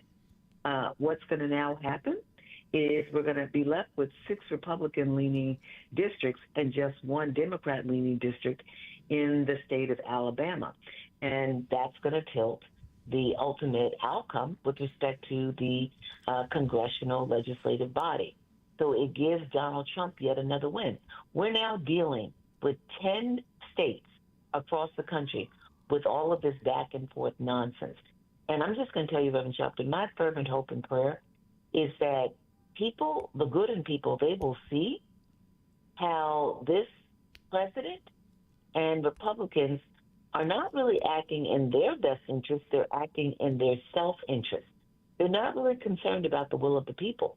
They're concerned about themselves. That's clear. And I think that one of the reasons that the voting is so important and the efforts that many groups, including NAN, is making to get people out and to organize voting brigades in the big march in August is that if we take control of the Congress, they can draft a new voting rights law. Don't forget, the Voting Rights Act of 65 was passed by the Congress, signed by Johnson. They would then be able to test it and bring back certain boundaries that would have to go all the way up to the Supreme Court, which gives us a couple of cycles of elections. So people that are saying, oh, this is terrible, that's terrible, and why do we vote? That's why you needed Congress. The Voting Rights Act was a congressional voted law, Senate and Congress. That's what we need to have a Democratic Congress and Senate this year to reinstate our voting rights. And this court could not entertain it unless it goes up through the process. And it can't go through the process if we go ahead and start it. So I think we need to understand what we're dealing with. Let's take a break. We'll be right back. Keeping it real. Sharpton, Jones Austin from Alaska. Be right back.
All over the world today, people are gathered in love vigils to celebrate the life of a man that taught the world how to love. People may be wondering why there's such an emotional outburst, but you would have to understand the journey of Michael to understand what he meant to all of us. For these that sit here as the Jackson family, a mother and father with 9 children that rose from a working class family in Gary, Indiana. They had nothing but a dream. No one believed in those days that these kind of dreams could come true. But they kept on believing, and Michael never let the world turn him around from his dreams. I first met Michael around 1970, Black Expo, Chicago, Illinois, Reverend Jesse Jackson, who stood by this family till now. And from that day as a cute kid to this moment, he never gave up dreaming. It was that dream that changed culture all over the world. When Michael started, it was a different world. But because Michael kept going, because he didn't accept limitations, because he refused to let people decide his boundaries, he opened up the whole world. In the music world, he put on one glove, pulled his pants up, and broke down the color curtain, where now our videos are shown and magazines put us on the cover. It was Michael Jackson that brought blacks and whites and Asians and Latinos together. It was Michael Jackson that made us sing "We Are the World" and feed the hungry long before Live Aid.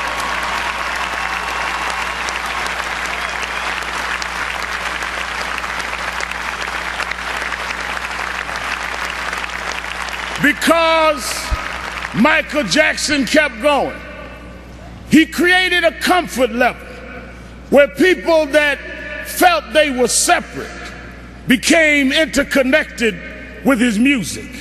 And it was that comfort level that kids from Japan and Ghana and France and Iowa and Pennsylvania got comfortable enough with each other to later it wasn't strange to us to watch Oprah on television.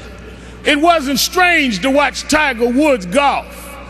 Those young kids grew up from being teenage, comfortable fans of Michael to being 40 years old and being comfortable to vote for a person of color to be the president of the United States of America. Michael did that. Michael made us love each other. Michael taught us to stand with each other. There are those that like to dig around mess, but millions around the world, we're going to uphold his message. It's not about mess, it's about his love message. As you climb up steep mountains, sometimes you scar your knee. Sometimes you break your skin, but don't focus on the scars. Focus on the journey. Michael beat him. Michael rose to the top. He outsang his cynics. He outdanced his doubters. He outperformed the pessimists. Every time he got knocked down, he got back up. Every time you counted him out, he came back in. Michael never stopped. Michael never stopped. Michael never stopped.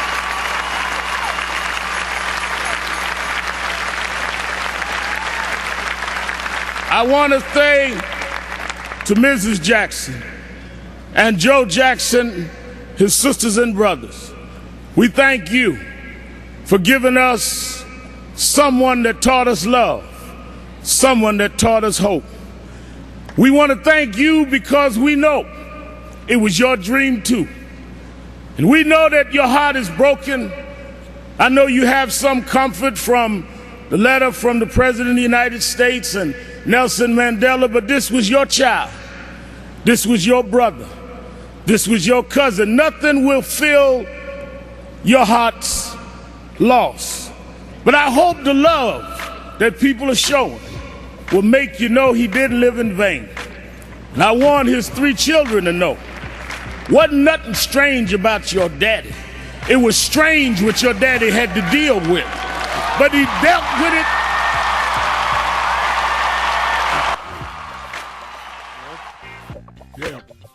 Hey, Rev.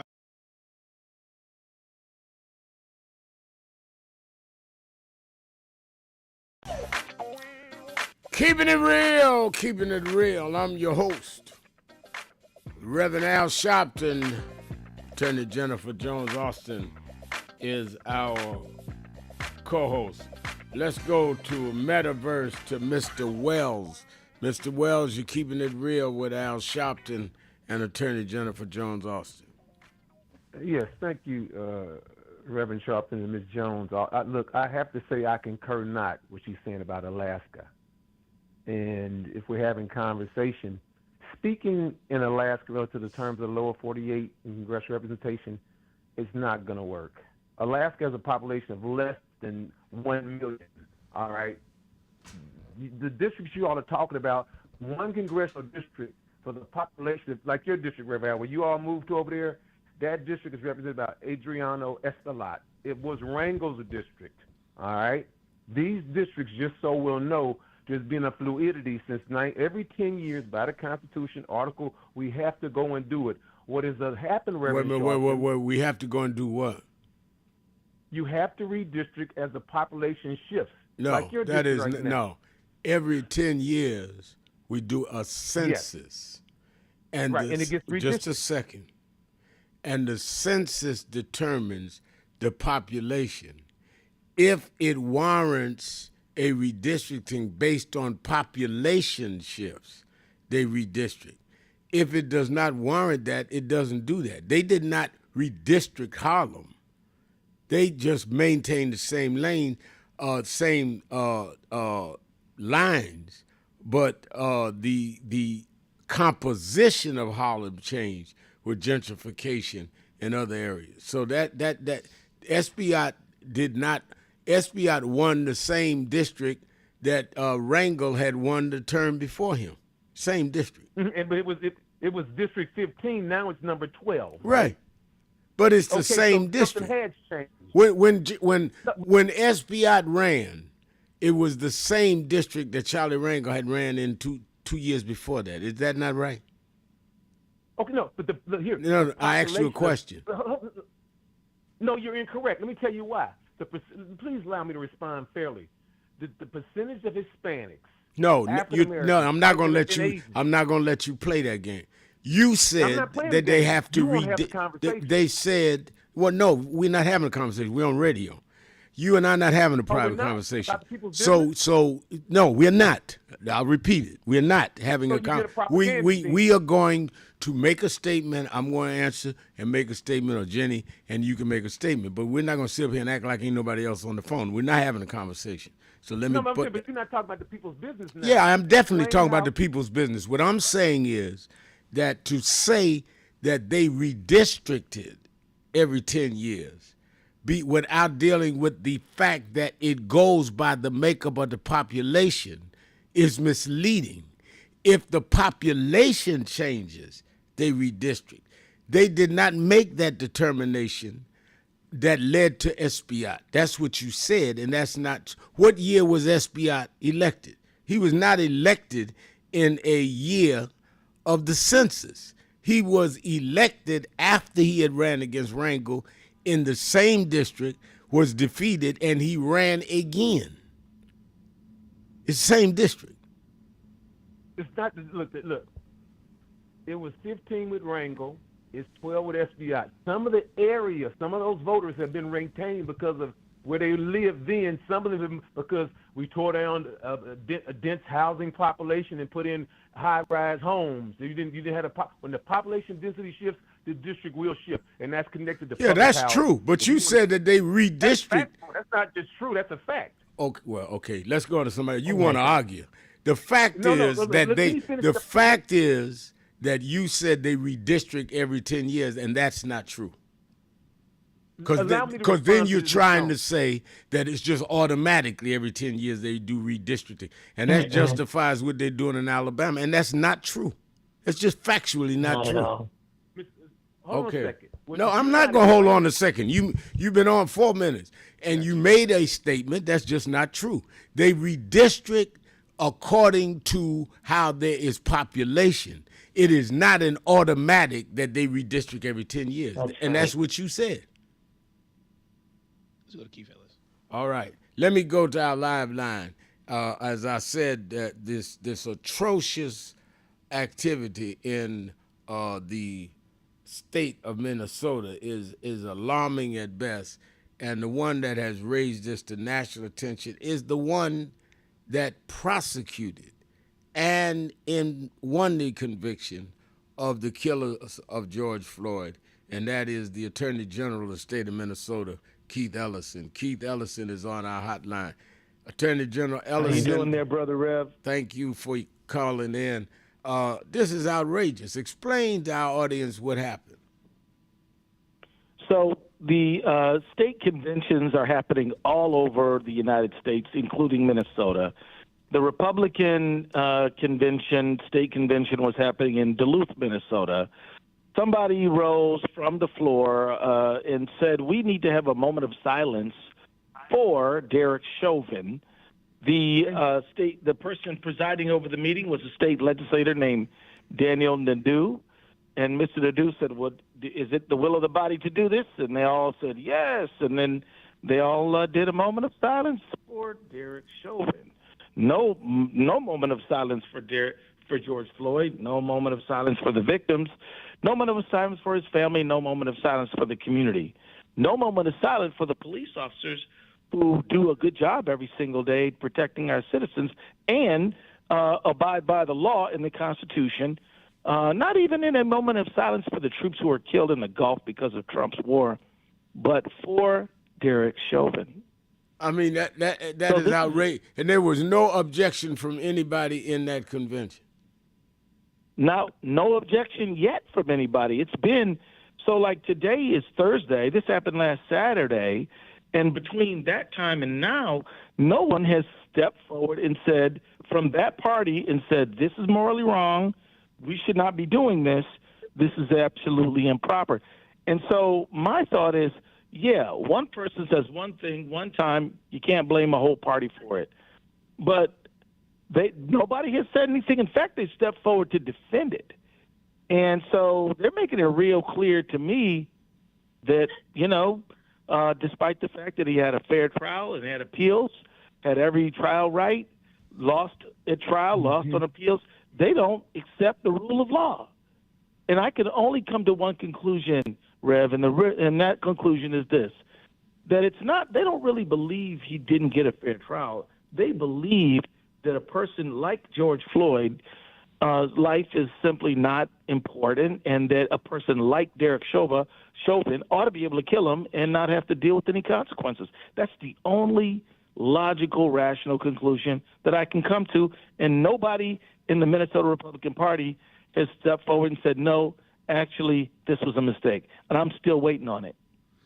Now, the first of all, for people around the country to know, Derek Chauvin is not dead. He's in jail for killing George Floyd. So I don't know what they're having a moment of silence for. They're having a moment of silence for a convicted murderer. But the fact that Republicans in the state or even nationally hasn't addressed this, and you had to bring this to national attention, is a statement on how they value our lives, period, in the story, Attorney General. Well, I agree, Rev, and you were there every step of the way. I want to remind everybody that while we were doing this case, you were in town on multiple occasions, even during the trial, leading, pastoral care to the family, giving moral direction to the people of Minnesota. You were a calming influence, and I want to thank you for that. The bottom line is these people are defining themselves. They're telling the world who they are and what they're about. And I just think the world ought to know it. I don't want them to get away with this and people think, this is just partisan. This has nothing to do with partisan politics. This is a moral question. What they did is deeply sinful and immoral and wrong. Because the Bible that they love to quote, doesn't it say, thou shalt not kill? Yes. That's one of them thou shalt nots, ain't it? Yes, it Pretty is. clear. And yet they hold up the murderer and the killer. And they disgrace George Floyd for sure, but they disgrace George Floyd's family And here's the other thing, and you know this because you were there. We had several police officers take the witness stand and say, this man violated our law and our training and the ethics of constitutional policing. For the people who wear the badge every day and do it right, George Floyd damaged their reputation and set the relationship back between police and community for years. His name should be nothing but a bad example. And yet they want to have a moment of silence for him. And it's upsetting, it's offensive, it's insulting, and they should not get away with it. No, they shouldn't. And I think I really want you on Politics Nation this weekend. We need to shake the whole country up and challenge the National Republican Party on why they're not reprimanding their local state party. This is outrageous. And have you heard from any of the local Republican officials say anything? We have heard from some of them, and they're defending it. Wow. We have. They're saying one of them is saying, "Oh, what's wrong with us lifting up an officer of the law?" Well, he was fired, so he's former, if anything. And I'm like, wait a minute, this man is no good example of a police officer. I can show you some good police officers, people who help people, who defend people, who protect people, who solve crimes that have been solved against people. This guy harmed policing as an institution. And so I must say that it's disgusting, and they have said nothing. Therefore, their silence condemns them. Sometimes silence is a statement, you know. Sometimes your silence can be deafening, you know. Silence is absolutely. If I may just add in here, if I can just quickly add in, it's good to be on with you, Attorney General Ellison. I'm just thinking about how, we had with Donald Trump this anti-weaponization fund. This is the same through line. If you have, people trying to push through $1.8 billion to essentially give money to people who were insurrectionists and brought about suffering and harm to Americans, including the death of Capitol police officers, and we're going to give them money, taxpayer dollars. It's the same through line. It's what justifies in the minds of these Republicans that they can celebrate their children. It's the same through line. It all leads back to Trump. Well, sister, you raised an excellent point, which is what they're trying to do is create a narrative conversation, right? Yes. That it's okay to try to overthrow the government, to lynch people, as they did with George Floyd. This is all right activity. Some people are old enough to remember that, there was a time in American history where lynching and killing was just fine. They wanted to lynch Mike Pence. They lynched a lot of black people, but not only. I mean, they wanted to lynch Mike Pence, right? Right, that's right. I mean, and so this is the thing. These people who break the law and do wrong now are turned into martyrs, and we have to stand against it. Right. And I want to thank y'all for having me on today. I thank you for coming on, and I definitely want you on the weekend. We got to tell the nation about this, as our radio audiences nationwide. Thank you for taking time, Attorney General of Minnesota, Keith Ellison. Let's take a break. We'll be right back. Keeping it real. Shelton. Jones Austin. Be right back. Keep it real. Breaking news.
family. We have a short visit today. So we just wanted to greet you all and thank you for allowing us in. Yes, sir. We want to go with gold. Yeah, we was here. They were on the plantation. Our family was on the plantation. Wow. And that's, of course, that's the slave house. That's one of the slave houses.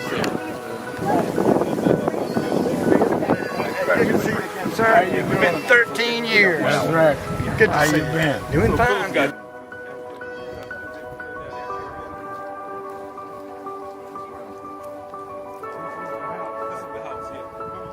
Right, last time. And we, Alexander Shaw.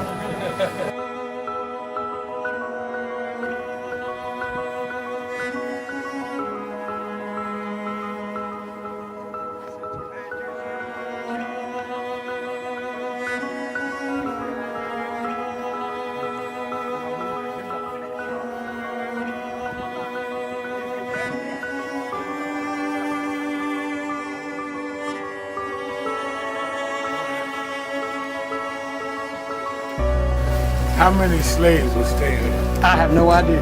This is where they would have a slave. Yeah, that's when, exactly. That was, exactly.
The two people that most influenced my life were from South Carolina, James and Jesse. Jesse right up the road with me. I went over his mother's funeral. Jesse walked me to my mother's casket. Wow. South Carolina. That's the balance of my life, James. Yeah. Civil rights, shoulders. But also where your people come too. Literally. Yeah, right. And when I knew Jesse was from James, I started president. Yeah. And James had died before I knew about him in South Carolina. Oh, really? Yeah. James died December 25th. He died Christmas Day, 06. And they came to do the story for February of 07. They came to me in January. His daughter swear that was his daddy and helped me push the information out. Wow. And I called Jesse and told him, you know that my great-grandfather was a slave about 45, because Greenville right up to I-20. He said, I told you we was connected. That's why you got to listen to me. But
Reverend Sharpton, how do we begin to make peace with our past?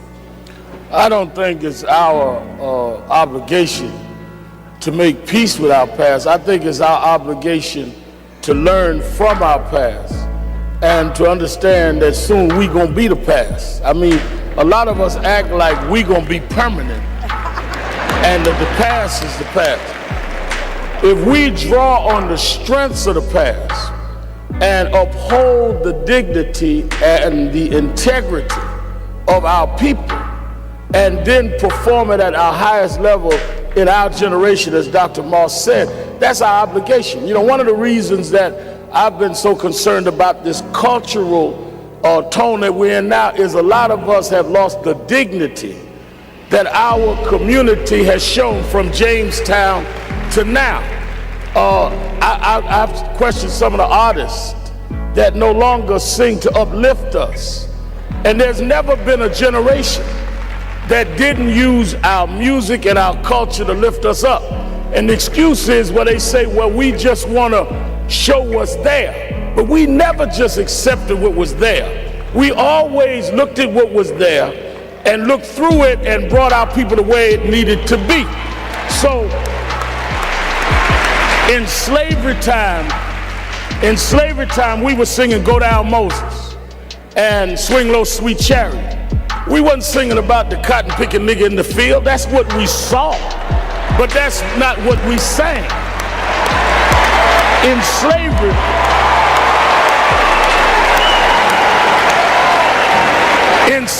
in segregation time, we were singing We Shall Overcome. Ain't gonna let nobody turn me around. We wasn't singing the hoe in the back of the bus. So where is this coming from?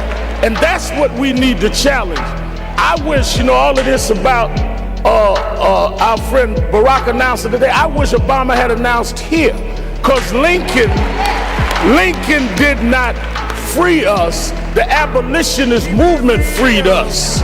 Lincoln accommodated to freedom fighters. He was not a freedom fighter. Kennedy Jones Austin is our co-host. And Jenny, that was quite an alarming and, in my opinion, a wake-up kind of call for Keith Ellison, the Attorney General, to have to come out and say this. And this is now Thursday. Since Saturday, no Republican has come out and said anything denouncing this. I don't even know how you have a silent moment for a convicted murderer. I might add, he was convicted by his peers. As Keith Ellison said, I was there in Minnesota all through the trial. I was there the night of the verdict. And it wasn't just Keith Ellison saying he was a murderer or Al Sharpton. The jury said it. So what are you celebrating here? And what signal does that send, Jenny?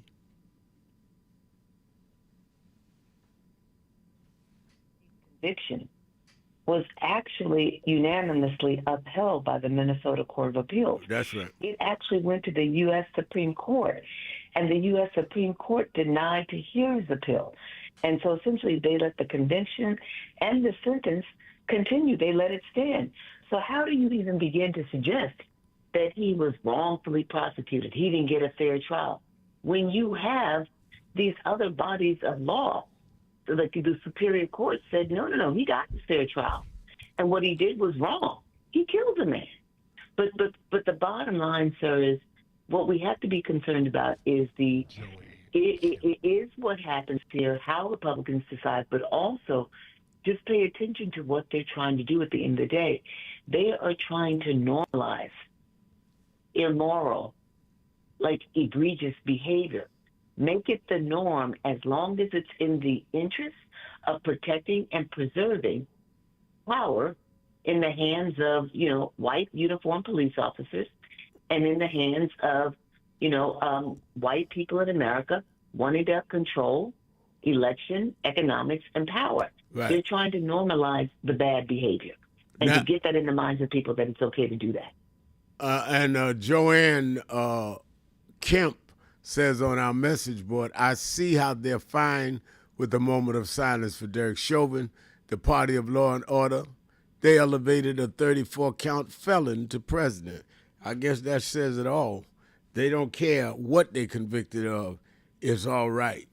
Let me get back to something, though, because I don't want our audience, whether they agree or disagree with the Supreme Court or you or I, to understand things in a non-factual way.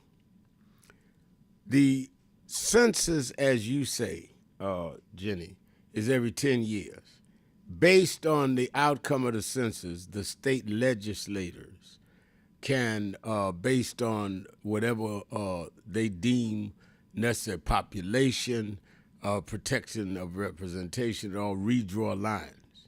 When they redrew the lines, when they had the 2000 census, and they went through the redrawing of the lines, I think in 2002, 2003, in the state legislature. They changed the, I believe it was at that time, the 13th, no, it's 13th now. It was the 15th congressional district in Harlem that Rangel represented. And during the 2012 redistricting, the 15th district was moved to the Bronx, and Harlem was redesignated in the 13th congressional. That was based on population, based on how they found it, right? It was not based on race, and it was not based on anything related to race. So to act as though it is normal, what they're doing in Alabama is what they did in Harlem, is outright not only misleading, it's wrong. Alabama said you do not need a second black district. They didn't say the population shifted. They didn't say any of that. Exactly right, sir. And they did not go on a census. This is 2026. They're not going on the 2010 census in Alabama. Yeah. So that's why I cut the call off, because you're giving misinformation. You got to wait till 2020 to get a new census. We 6 years past the census. This is a blatant attempt to cut down black representation. No doubt about it. You're spot on, sir. Everything you're saying is spot on. When they engaged in redistricting in Harlem, it was because what we had begun to see already was fewer and fewer black people, the population going down in Harlem, and you see more of a shift up to the Bronx. I mean, you can look at New York City maps and you can see that as the cost of living has risen, you have more and more people moving into the least expensive borough, which is the Bronx. Now, it so happens that with gentrification, you're seeing fewer and fewer black people in Harlem, but it's not simply that they're redrawing lines because of black vote. It's that you've got more people. The Bronx is more densely populated. And because the overall aim of the House of Representatives is to have districts equal in number of people so that you can ensure more of a fair, like one person, one vote thing. When the population begins to soar in the Bronx, then you've got to you've got to redraw the lines. Right. And that took some of Harlem. It had nothing to do with black people. No, but the to try and compare that with Alabama had nothing to do with a population shift. It was that we don't need another black district. And they overlap the same Republican district. Secondly, the whole basis of it is you review it every 10 years with the census. How do you justify 2026? Even if you're saying, well, they raised it in 2024. 2024, you were 4 years into that census. So clearly this had nothing to do with a population shift. Not at all. It had everything to do with a fear that during the midterms, because it's historical that the midterms, you'll usually see a flip of Congress, right, and the president who's in charge, his party, will lose seats. But more than that, because of Trump politics and the way the Republicans have been acting in the Congress, they all feared that they were going to lose seats. So they engineered this redistricting process to get the support that they needed. It's shameful. It's absolutely shameful. It is absolutely shameful. I just wanted to clear it up for our audience to understand.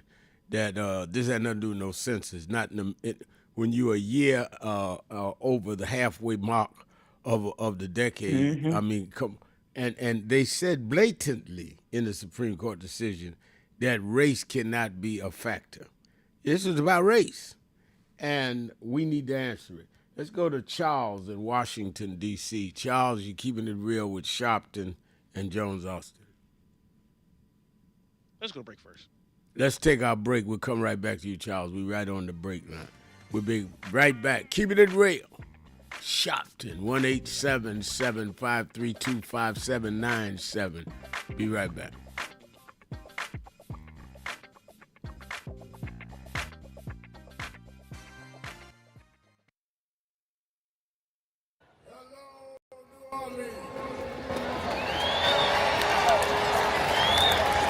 Let me tell you straight.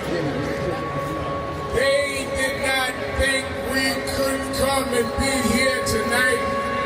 They cut budgets and advertising, but one black man, Rich Newton, said, I don't care.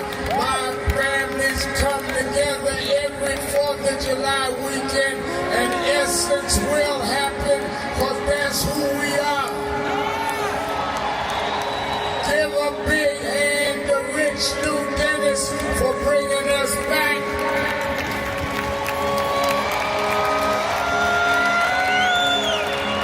Why do we come? Because the essence of who we are is essential to what made this nation. We built this nation. We made this nation. We created the essential dollars that this nation lives off of.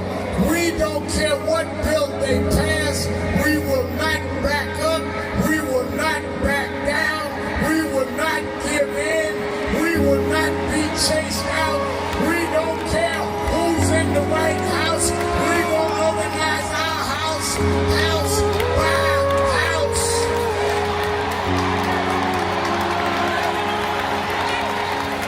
We came over the Middle Passage. We survived slavery. We survived Jim Crow. Don't you give up now. Don't you turn back now. Stand up, black man. Stand up, black woman. Reclaim your dignity. Reclaim your place. So we stand with the Global Black Economic Forum. We stand with Essence Magazine, because that's who we are. So don't give in now. Yes, it's some rough days, but we've been through rougher days than this. Yes, Trump is a bad dude, but we beat badder dudes than Trump. So let's party with a purpose, because our rhythm and our music reminds us who we are, because we can smile through our pain and organize for our gain. Let's stand up and let's celebrate who we are. Thank you, God bless you.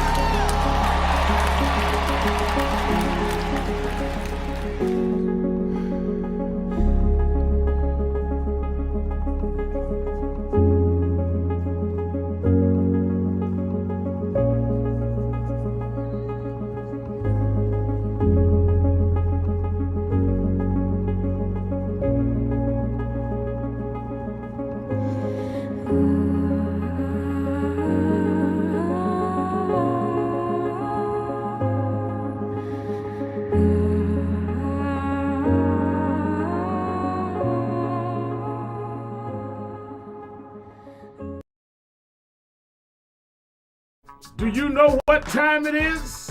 It's Al Sharpton time. It's time to put aside all pretenses, deception, denial, or fronting. The time has come to keep it real on Keeping It Real with Reverend Al Sharpton. You need to keep it real with Reverend Al Sharpton right here on Uber TV. Reverend Al Sharpton, and we're back. 1-877-532-5797. 1-877-532-5797. Let's go back to the phone. Attorney Jennifer Jones Austin is. You know, every day, Monday through Friday, I do 3 hours a day on Keeping It Real with Reverend Al Sharpton. I do 1 hour on Sunday mornings with Reverend Al Sharpton. And I'm live on radio and TV with the Saturday Action Rally. 7 days a week, I talk to our people, hear from them, to call in. I'm sick and tired of people talking for people that they don't talk to. So go on www.nationalactionnetwork.net. Listen to my show, call in, express your opinion. You don't have to agree with me. But let's start talking to each other rather than about each other and lecturing at each other. Let's keep it real with Sharpton. Happy 20th anniversary to Reverend Al Sharpton on 20 years of Keeping It Real. 2 decades of truth-telling, fearless advocacy, and keeping the people informed and empowered. Thank you for always speaking power to justice and standing firm for what's right. Here's to 20 years of impact and many more to come.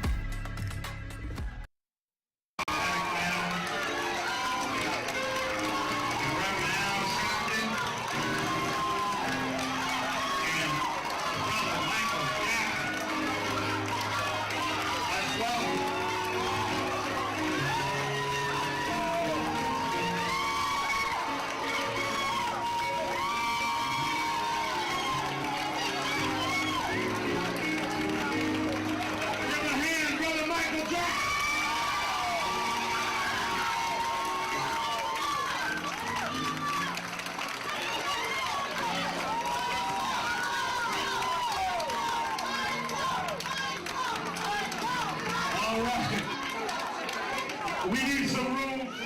All right, hold on. Michael Jackson is the highest selling artist of all time. No one has sold more records in the history of the planet than Michael Jackson. But Michael Jackson said to us, he did not want to just raise the issue of what's happening with him. He said that artists all over the world need people to stand up and protect their rights. And he said, Reverend, if we're going to stand up, if it's for all artists, I'm there. As you know, there's a big rally his fan club is doing this afternoon, but he said, I'm coming to Harlem this morning to meet with community leaders because we want justice in the music industry for all artists. Now there'll be some that say, oh, Michael, are you doing this only because of your situation? Michael came to Harlem 2 months ago for the DNC. Now he comes for his own peers. Because we discussed it. Kathy and I talked about how we watched James Brown struggle, Little Richard struggle. We've seen artists, black and white and Latino struggle. Somewhere this has to stop. We do not buy records. We do not buy CDs to give money to the company. We buy it to support the artists that we like. And we want the artists to be free. We don't want the companies bigger than the artists. We want the people respected and the stars that we make stars to shine in the galaxy for us. And let me say this is the 4th of July weekend. Michael Jackson is an American story. Him and his family rode from Gary, Indiana, to where he's an icon all over the world. Didn't no one give him anything. He sung, he danced, he created, he produced, he spent hours in the studio. No executive did that for him.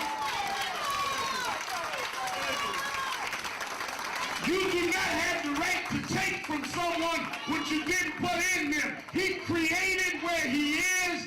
We appreciated it. We didn't hear about Michael when he got to Sony. We knew Michael with ABC when he was in Gary.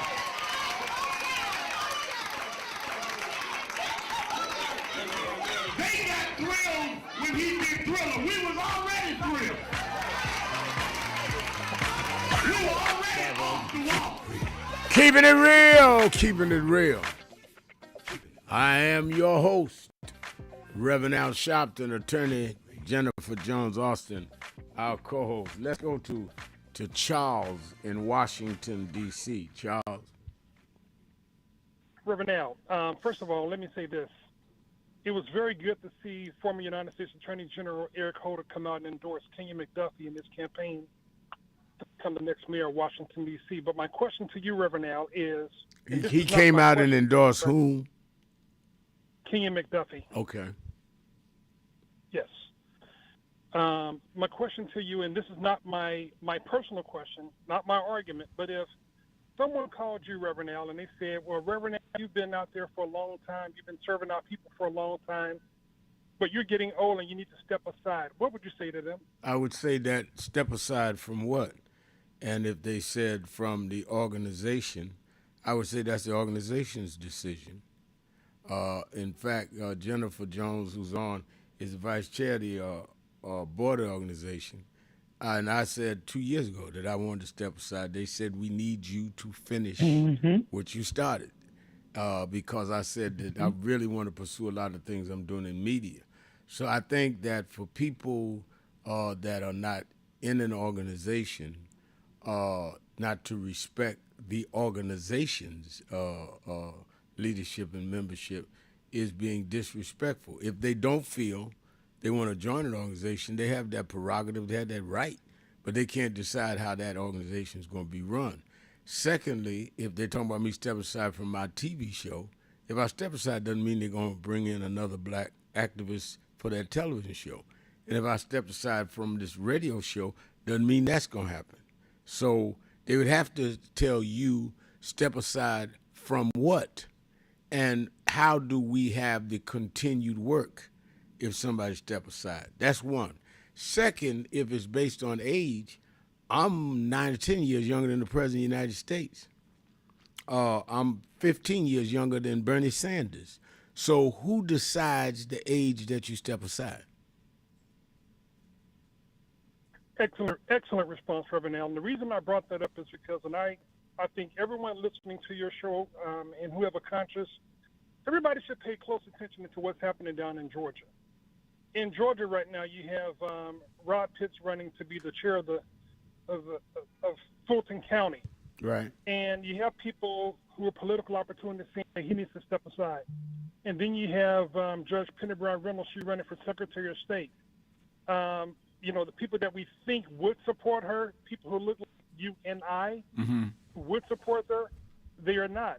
And then we're saying, we have people who are trying to derail the campaign of Keisha Lance Bottoms for governor. And here we have in Georgia, in Atlanta, 3 very effective black people who most certainly should get the support from black people. And people are making all kinds of excuses. It could be because you're a woman, or it could be because Mr. Pitt's 84 years old. I think it's time off for silly games and nonsense. Yeah, well, I agree with you, Charles. I think that I don't know Pitts, but if he's 84, Maxine Waters is 88, and I think Clyburn, who we just got through fighting for, is 84, 85. What does age have to do with it? The youth leader, I'm going to say it 3 times, the youth leader of the Young Progressives is 85-year-old Bernie Sanders. So why is there a different standard in the black community? In fact, I saw Sanders and AOC touring stadiums together. They're not talking about who's old and young, they're together.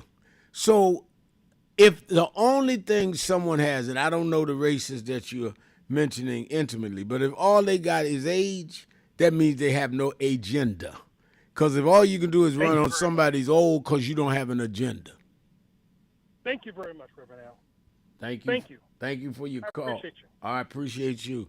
Let's go to Little Mountain, South Carolina. Spencer, you're keeping it real with Al Sharpton. Hey, Al, how you doing? I'm doing good here in this beautiful weather. But look, the thing that that Trump is and the government is playing with this slush fund on how they're gonna pay the people that did the rioting in the Capitol. You know, I was thinking about that thing, and I said, now that was just one area that the blacks was definitely trying to copy what America wanted them to copy, and how to be very much positive, how to have imagery, how to have neighborhoods, how to have businesses. And guess what happened? The people took their private planes and bombed the place and burned it down. If I'm not mistaken, I have not heard not one person was convicted. Now, I'm thinking about that fund again, that special thing that Todd Blanche brought in. Would them people who got burned out, would have a chance, or they kids, to try to capitalize on what their parents had did and somebody burnt them out? Would they be allowed to apply for that fund? But wait a second. Let's go a little bit further. If I'm not mistaken, it wasn't us. But it was the government that came up with another thing about if you're black and you've been punished in America, we got a certain amount of money that we're going to give you. We ain't got that money yet. Now, I'm trying to figure out, okay? I'm trying to figure out, why couldn't they have cut in something that had a positive overplay with it instead of just strictly slapping folks in the face, especially taxpayers? But let me tell you the one thing that I read, looking at history books and looking back. The Indians came up with a statement that we keep on overlooking. They said the white man got a fork in the tongue. We don't pay no attention to that. But if you pay attention to it, every time Donald Trump says something on the evening news, you got to wait 3 days before you know what the hell he said. Now, that sort of proves a point, and we're still tripping over the same dumb message that they pulling on us. And now the reason why I'm saying this, Reverend Al, because the 4th of July, I got a feeling it's going to turn raggedy. And I'm going to tell you why. Because people has been laid off. There's people who now is getting ready to get a notice that they can't pay their rent or can't pay for their car. And this 4th of July, the flag waving crap, people are going to be forced to do something, and it don't have to be positive because they're learning from a crook in the White House. Well, I don't want to encourage Spencer, people to do nothing crazy, but I agree with you. People are not going to respond in kind everywhere to celebrate. I encourage them to use that time to register people to vote to get this clown out of there and his cohorts in the Congress, and to be there August 28th and show some real solidarity. He's going to have a wrestling match, what do they call a UFC match at the White House, celebrating his birthday and Flag Day. I mean, it is insulting why people are paying gas prices $4.50 to $6, $7. And now they say, well, it's going to stabilize at an exorbitant rate, like that's doing us a favor. It is absurd. It is insulting. And I think we need to really, really bed down and organize. I really, really do. But thank you for your call, Spencer. I have to take my break. We'll be right back after the break. Shopton, Jones Austin. Be right back.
Who is Al Sharpton anyway? Who is this 33-year-old preacher without a church? A number of black New Yorkers as well. He is little more than a pudgy exhibitionist who can be counted on to show up, bullhorn in hand, at every racial incident.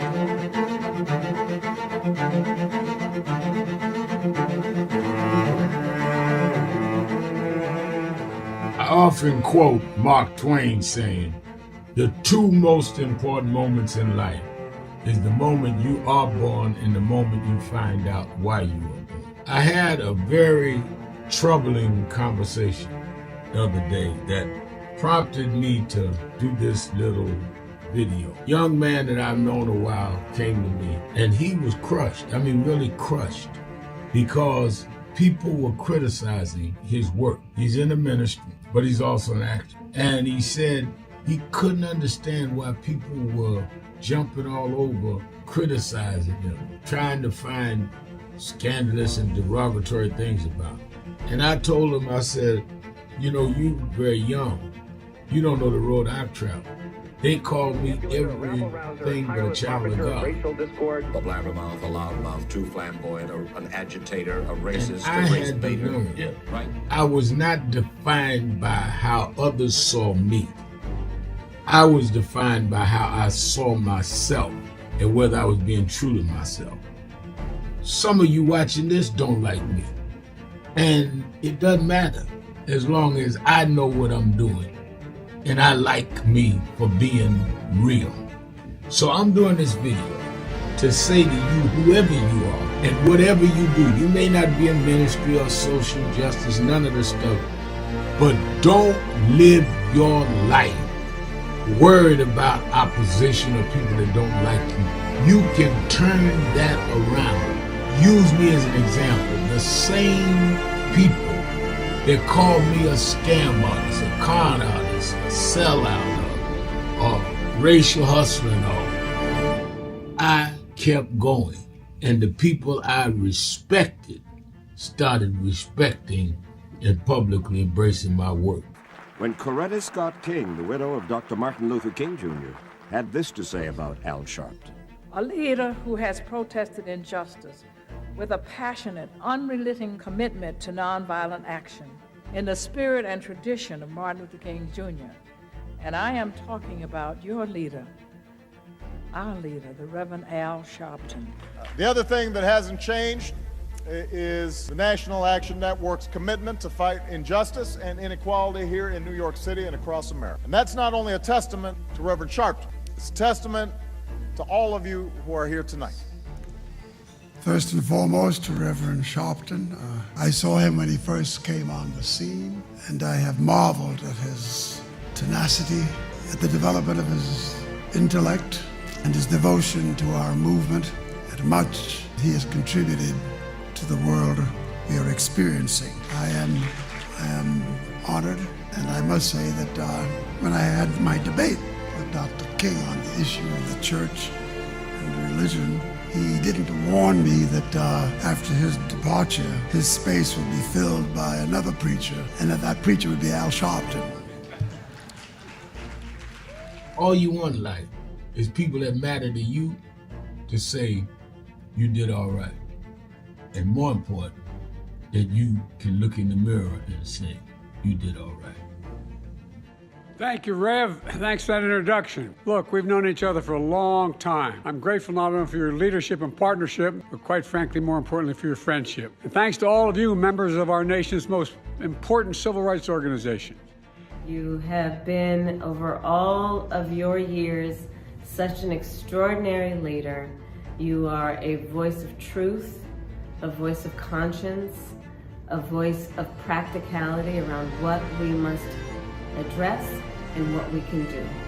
And I thank you so much for your friendship. I remember that most of the youth around Al's age, he was about 12, wanted to be like Connie Hawkins, a great basketball player, legend, or Earl the Pearl, or Clyde Frazier. Al wanted to be like Adam Powell, a powerful preacher with a social justice gospel. He was very close to, at that time, the Reverend William Augustus Jones, powerful preacher and social justice advocate, and Reverend Gardner Taylor stayed right down the street, and Bishop Washington, whose church he came from, and Reverend Sandy Ray. He wanted to be like these giant preachers. He wanted them to have the edge, however, of the King's social justice dimension. He wanted to be like them. Now he's one of them. Perhaps taller than most of them because of the risks he has taken and the reward God has given him with his gift. I remember so well that first escorted him to jail. He was around 13 years old. With the jail fighting the ANP. He was in the lineage of our struggle. He grew up in it. Keeping it real. Keeping it real. I'm your host, Reverend Al Sharpton. Attorney Jennifer Jones Austin is our co-host. Don't forget, watch Politics Nation with Al Sharpton live Saturday and Sunday, 5 p.m. Eastern Time on MS Now. And I'm going to have on some of our senators dealing with this war, this vote they did, and how they intend to deal with the War Powers Act on Iran. I want to also deal with the testimony of Rubio before the Senate. We're also going to deal, of course, with some of the criminal justice cases. This young man shot in the back, and the video says he was not doing anything. I talked to his mother 2 days ago. I'm going to have, as you heard, Keith Ellison on talking about how the state of Minnesota GOP stood up in a moment of silence for a convicted murderer in jail, who's in jail now, Derek Chauvin, who killed George Floyd with his knee. And, of course, we're going to deal with the ongoing battle around affordability. I'm going to have experts on how this gas stuff is going. So watch Politics Nation live at 5 p.m. Saturday and Sunday on MS Now. You that are in the New York, New Jersey, Connecticut area, meet me or beat me to the Saturday Action Rally at the Mother AME Zion Church, Historic Church on 137th Street and Lenox Avenue, 9 a.m. to 11 a.m. As we organize every Saturday around our brigades, getting ready for the big march. And certainly, I like to have prep time so we can saturate the communities, so we get people ready to go to these 4th of July parties and use that to organize people to vote, people to register, people to come to the march. So be at the rally Saturday at the House of Justice. If you're not in New York, at the Mother AME Zion, that's where the House of Justice meeting is. If you're not in New York, you can watch it live on Impact Television or on www.nationalactionnetwork.net or on YouTube/NAN. And the big march, August 28th, people are signing up from all over the country saying, I'm coming, I want to come, I want to get a bus, I can organize a bus, get instructions, whatever you want to ask. Sign up and ask it at www.nationalactionnetwork.net.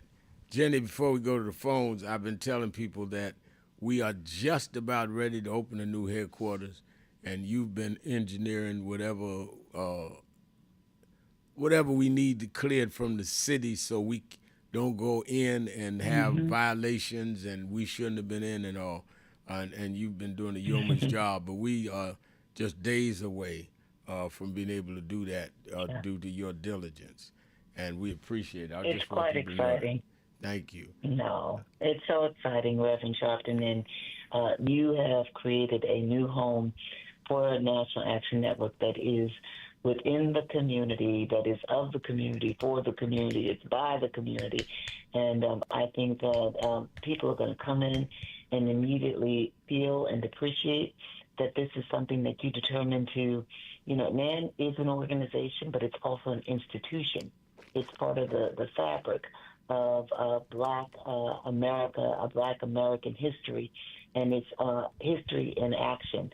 and people are going to feel that and sense that when they walk into this beautiful edifice and feel like they're in their community. Oh, yeah. And their community is taking charge. Right in the I'm community. excited I about want it. it with all Really this excited. gentrification. Yeah. Nan to invest right in the community and beautify the Powerful. firehouse, which was already owned by a black man who Mhm. had made it a theater and did it beautifully. He didn't want to sell it to developers. Sold it to us. We was able to raise the initial money to go in. A lot of people listening have sent in money to help us pay it off, but we're there. And the other thing is I wanted to leave an institution for whoever replaces me and replaces others. If, I could have said at my age, let's just keep renting and let the next person worry about it. I wanted to leave some property equity, and as I'm going to my next step, whenever that is. And if others No doubt. would come back and reinvest in the community, best way to answer gentrification is to gentrify back home. And we were right there, a block off 125th Street, and we're doing it. Let's go to the phones. It's Policy Day. Wouldn't be Policy Day without Todd. Todd, you're keeping it real with Sharpton and Jones Austin. Reverend Al Sharpton, Yes, Jennifer sir. Jones Austin. So I believe wholeheartedly, and I hope people are listening to this and do so as I'm suggesting, go back and read George Washington's farewell address, September 17th, 1796, when he addressed his concerns about political parties. He openly and clearly documented his belief that his concern was they will be used as potent engines to subvert the will of the people by ambitious, cunning, and unprincipled men. Okay? He said that. He saw the writing on the wall right there. And then he went on to say they will go on to gain power and usurp. They will go on to usurp power and complete and undermine the will of the people. Okay? And usurp and subvert has specific definitions for them. Okay? And by that time, when he gave that speech, the Democratic Republican Party was in place, founded by Madison and Jefferson. And Jefferson later used these same types of methods to beat Adams to become the third president of the United States by redistricting the maps in Virginia so that he couldn't lose in Virginia. And that's what's going on now. There's a clear undermining of the will of the people in order to make sure that the power stays in control of the party, and the party is run by people who are lacking in principle. And this goes back to what I was saying last week. This type of behavior causes a run-up of government, a bad run-up of government, a mismanagement of funds, and then this is going to cause our very strong U.S. dollar, which is the reserve currency in this country, by far, but still we're being gained on. And being out in front by far doesn't mean you should be unconcerned about being gained on. And we could be taken over as a U.S. currency. So if we don't get control of this power for political parties to gerrymander, we're going to keep running up the cost of government unnecessarily. And in addition to that, we're not going to be able to manage our budget well. We're already this year. The budget, the GDP is lower than our ability to pay the debt, and it's because of this very behavior that George Washington, hypocrite number one, was alluding to. You can't be so loyal to the party that the party becomes more important than the responsibilities of the jobs that you're seeking out. Do you two believe that more people should read this section and really the whole section of George Washington's farewell address? I have no problem with people reading it, and I think that people need. For this reason. I think that people need to read it and other utterances and have an understanding of what they're saying, and then compare that to what's going on today. Let's not forget that this whole redistricting thing didn't start as it normally is and rightfully so, entertained every 10 years during census. It started because Donald Trump said he needed 5 more districts in Texas. That's what he said. And he didn't need it to reelect him because he can't run again by the Constitution. He needed it so that they could not take the Congress in the Democratic Party and Hakeem become Speaker. This is how it started. Then Newsom called a vote in California of the citizens, and it's going back and forward. But this was not a natural development based on population. Trump said, I need 5 seats. Now, after that came this decision by the Supreme Court saying race can be taken out or should be taken out of the Voting Rights Act. This was after they were already redistricting in Texas. And that just blew it up. Am I right, Jennifer? So the whole redistricting fight didn't start with the Supreme Court decision. It started with Trump having them already carve out districts in Texas. Well, let me ask you this. But let me just interject here and just add that I hear what you're saying, and I think it's always good to read and have a fuller appreciation of history and how history has been written up. The one place where I would just kind of differ with you is that I don't think that this is really loyalty to a Republican Party. I don't think it's really loyalty to partisan politics. I really believe that it's more loyalty to an ideological framework, a present-day agenda, and to a figurehead. I think, if you talk to a lot of Republicans, I mean, you take somebody like Joe Scarborough, who Reverend Sharpton is with very often weekly, who was a Republican. He and other people, he doesn't identify as a Republican, but he and other persons who have who have been or long were Republicans will tell you that this is not the Republican Party, that the values that are being advanced right now are not Republican, traditional Republican values in nature. This is more people who've determined that they want to maintain power, and that you have a Republican Party that is advancing an agenda that preserves power in the hands of white, more elite white people. So I get what you're saying, but I don't think it's loyalty to Republican Party. I think it's loyalty to an agenda that advances the values and beliefs of some who identify right now with the Republican Party. That's what Washington. Well, these aren't my words. These are Washington's words. This is what Washington is saying when he used the word usurp power. He's saying power for themselves. They're going to be used. They're going to use these parties, and what's going on right now is cunning, ambitious, and unprincipled. And he used those words in his speech. By cunning, ambitious, and unprincipled men to subvert the will of the people. And then he went on to say, ultimately, to usurp control for themselves under the veil, in this case right now, under the veil that, the Republican Party's the right way. These people care. It's like there's a party inside of a party. Well, not like it is. There's a party inside of a party. No, there's a mega Republican. There is a cult inside of the party. A cult. I'll accept that too. Wait a minute.